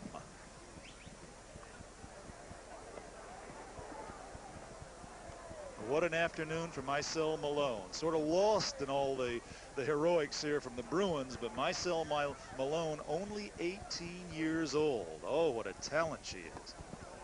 Looking at Foster, the anchor, ran the anchor leg for Arizona State. We'll be back. Pac-10 Track and Field Championships from UCLA. But first, we'll pause for this message. I've got a sporting proposition for you. It's the new $10,000 test drive sweepstakes with a winner every 10 days, sponsored by the Southern California Chevrolet Dealers Association. They're putting their money where their mouth is by giving away $10,000 every 10 days. Now, there's no obligation. There's nothing to buy. If you're a serious new car shopper, at least 21 years old with a valid driver's license, just test drive any new Chevy, car, truck, or van, then enter the sweepstakes. You'd be crazy if you didn't. There's a $10,000 winner every 10 days, and the next one could be you. I'll get it, Alex. Mel's Market. Here's your order. What order? Side of beef. I didn't know. Here's your delivery, sir. What delivery? Your Stroh's 30 packs. Stroh's. Alex? Nah. Stroh's and Stroh Light. Fire brewed for smooth, consistent taste. And with 30 packs, you get more beer. Pardon, Pierre's Pet Shop. Here's your poodle. Oh. Alex. And a reminder, tomorrow night it'll be Game 1 of the NBA's Western Conference Championship Series as the defending world champion Los Angeles Lakers meet the Dallas Mavericks. That game live at the Fabulous Forum. Prime Tickets exclusive coverage will begin at 7:15, so make your plans now. Tomorrow night, the NBA Western Conference Final Series. You'll see it right here on Prime Ticket. We'll run down the final scoring for the Pac-10 Track and Field Championship for the men. UCLA, as advertised, at least as expected, 147 points to win.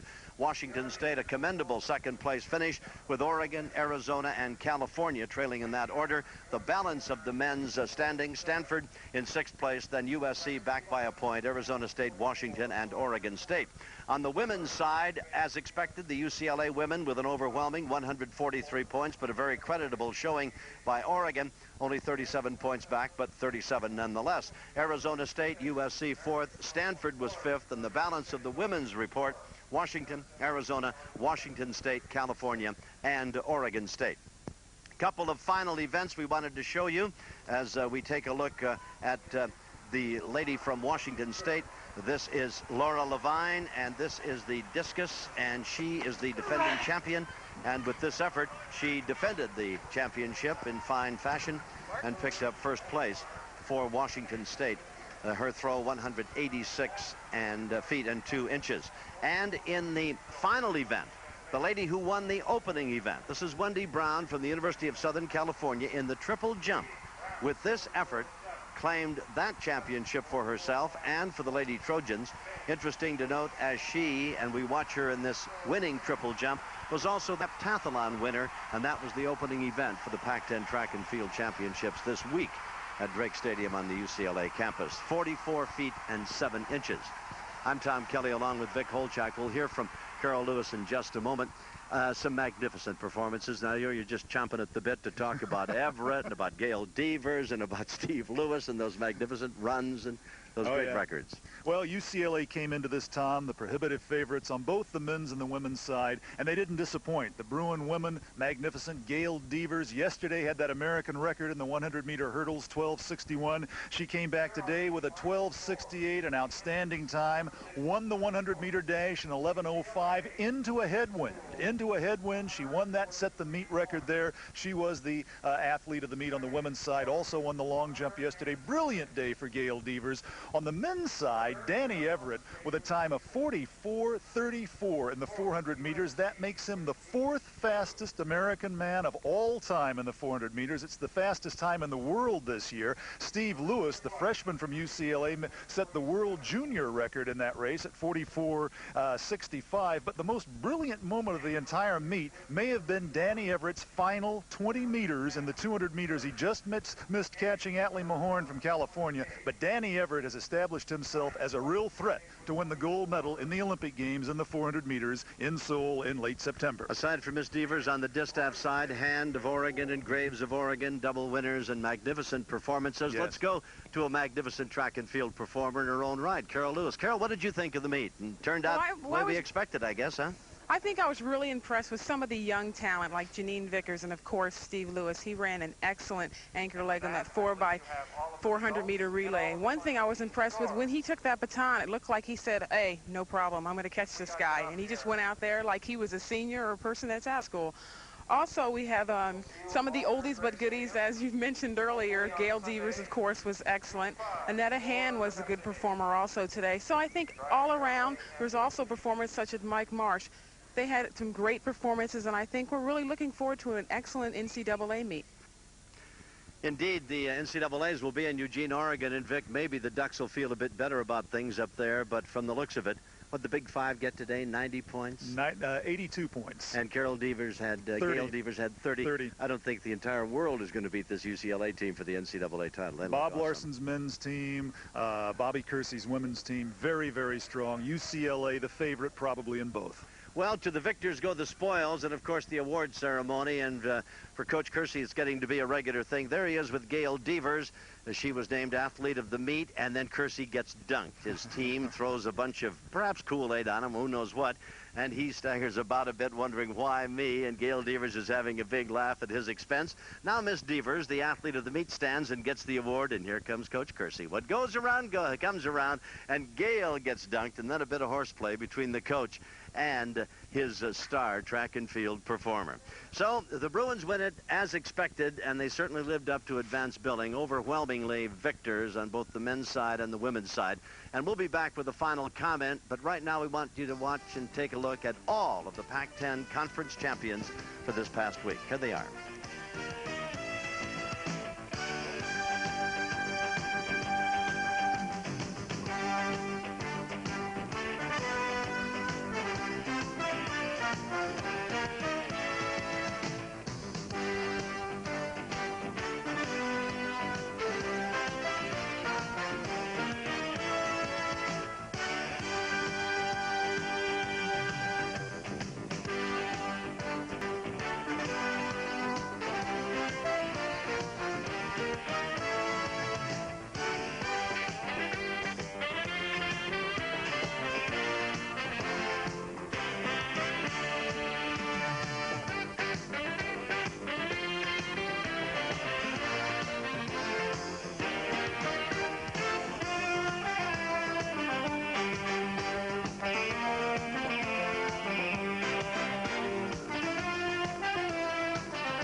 Tide's been coming in here long before any man came to these shores.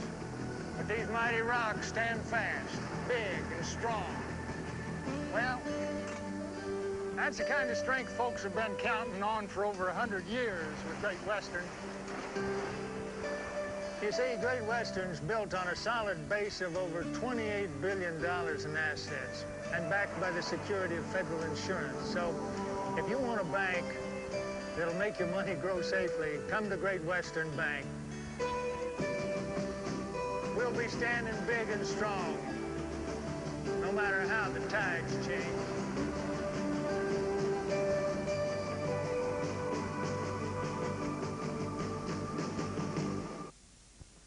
We invite you to stay tuned as the day's racing highlights from historic Hollywood Park are coming your way next on Prime Ticket.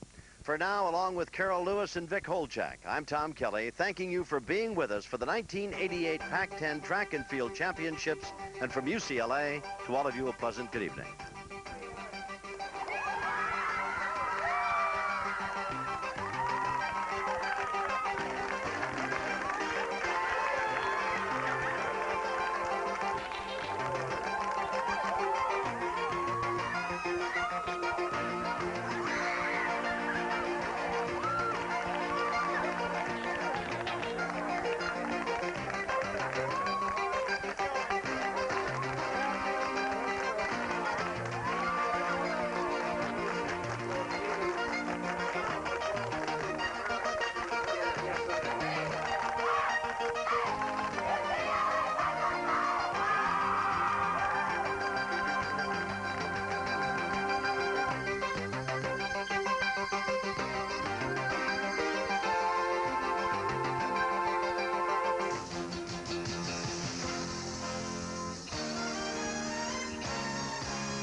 Ticket has presented exciting collegiate sports action.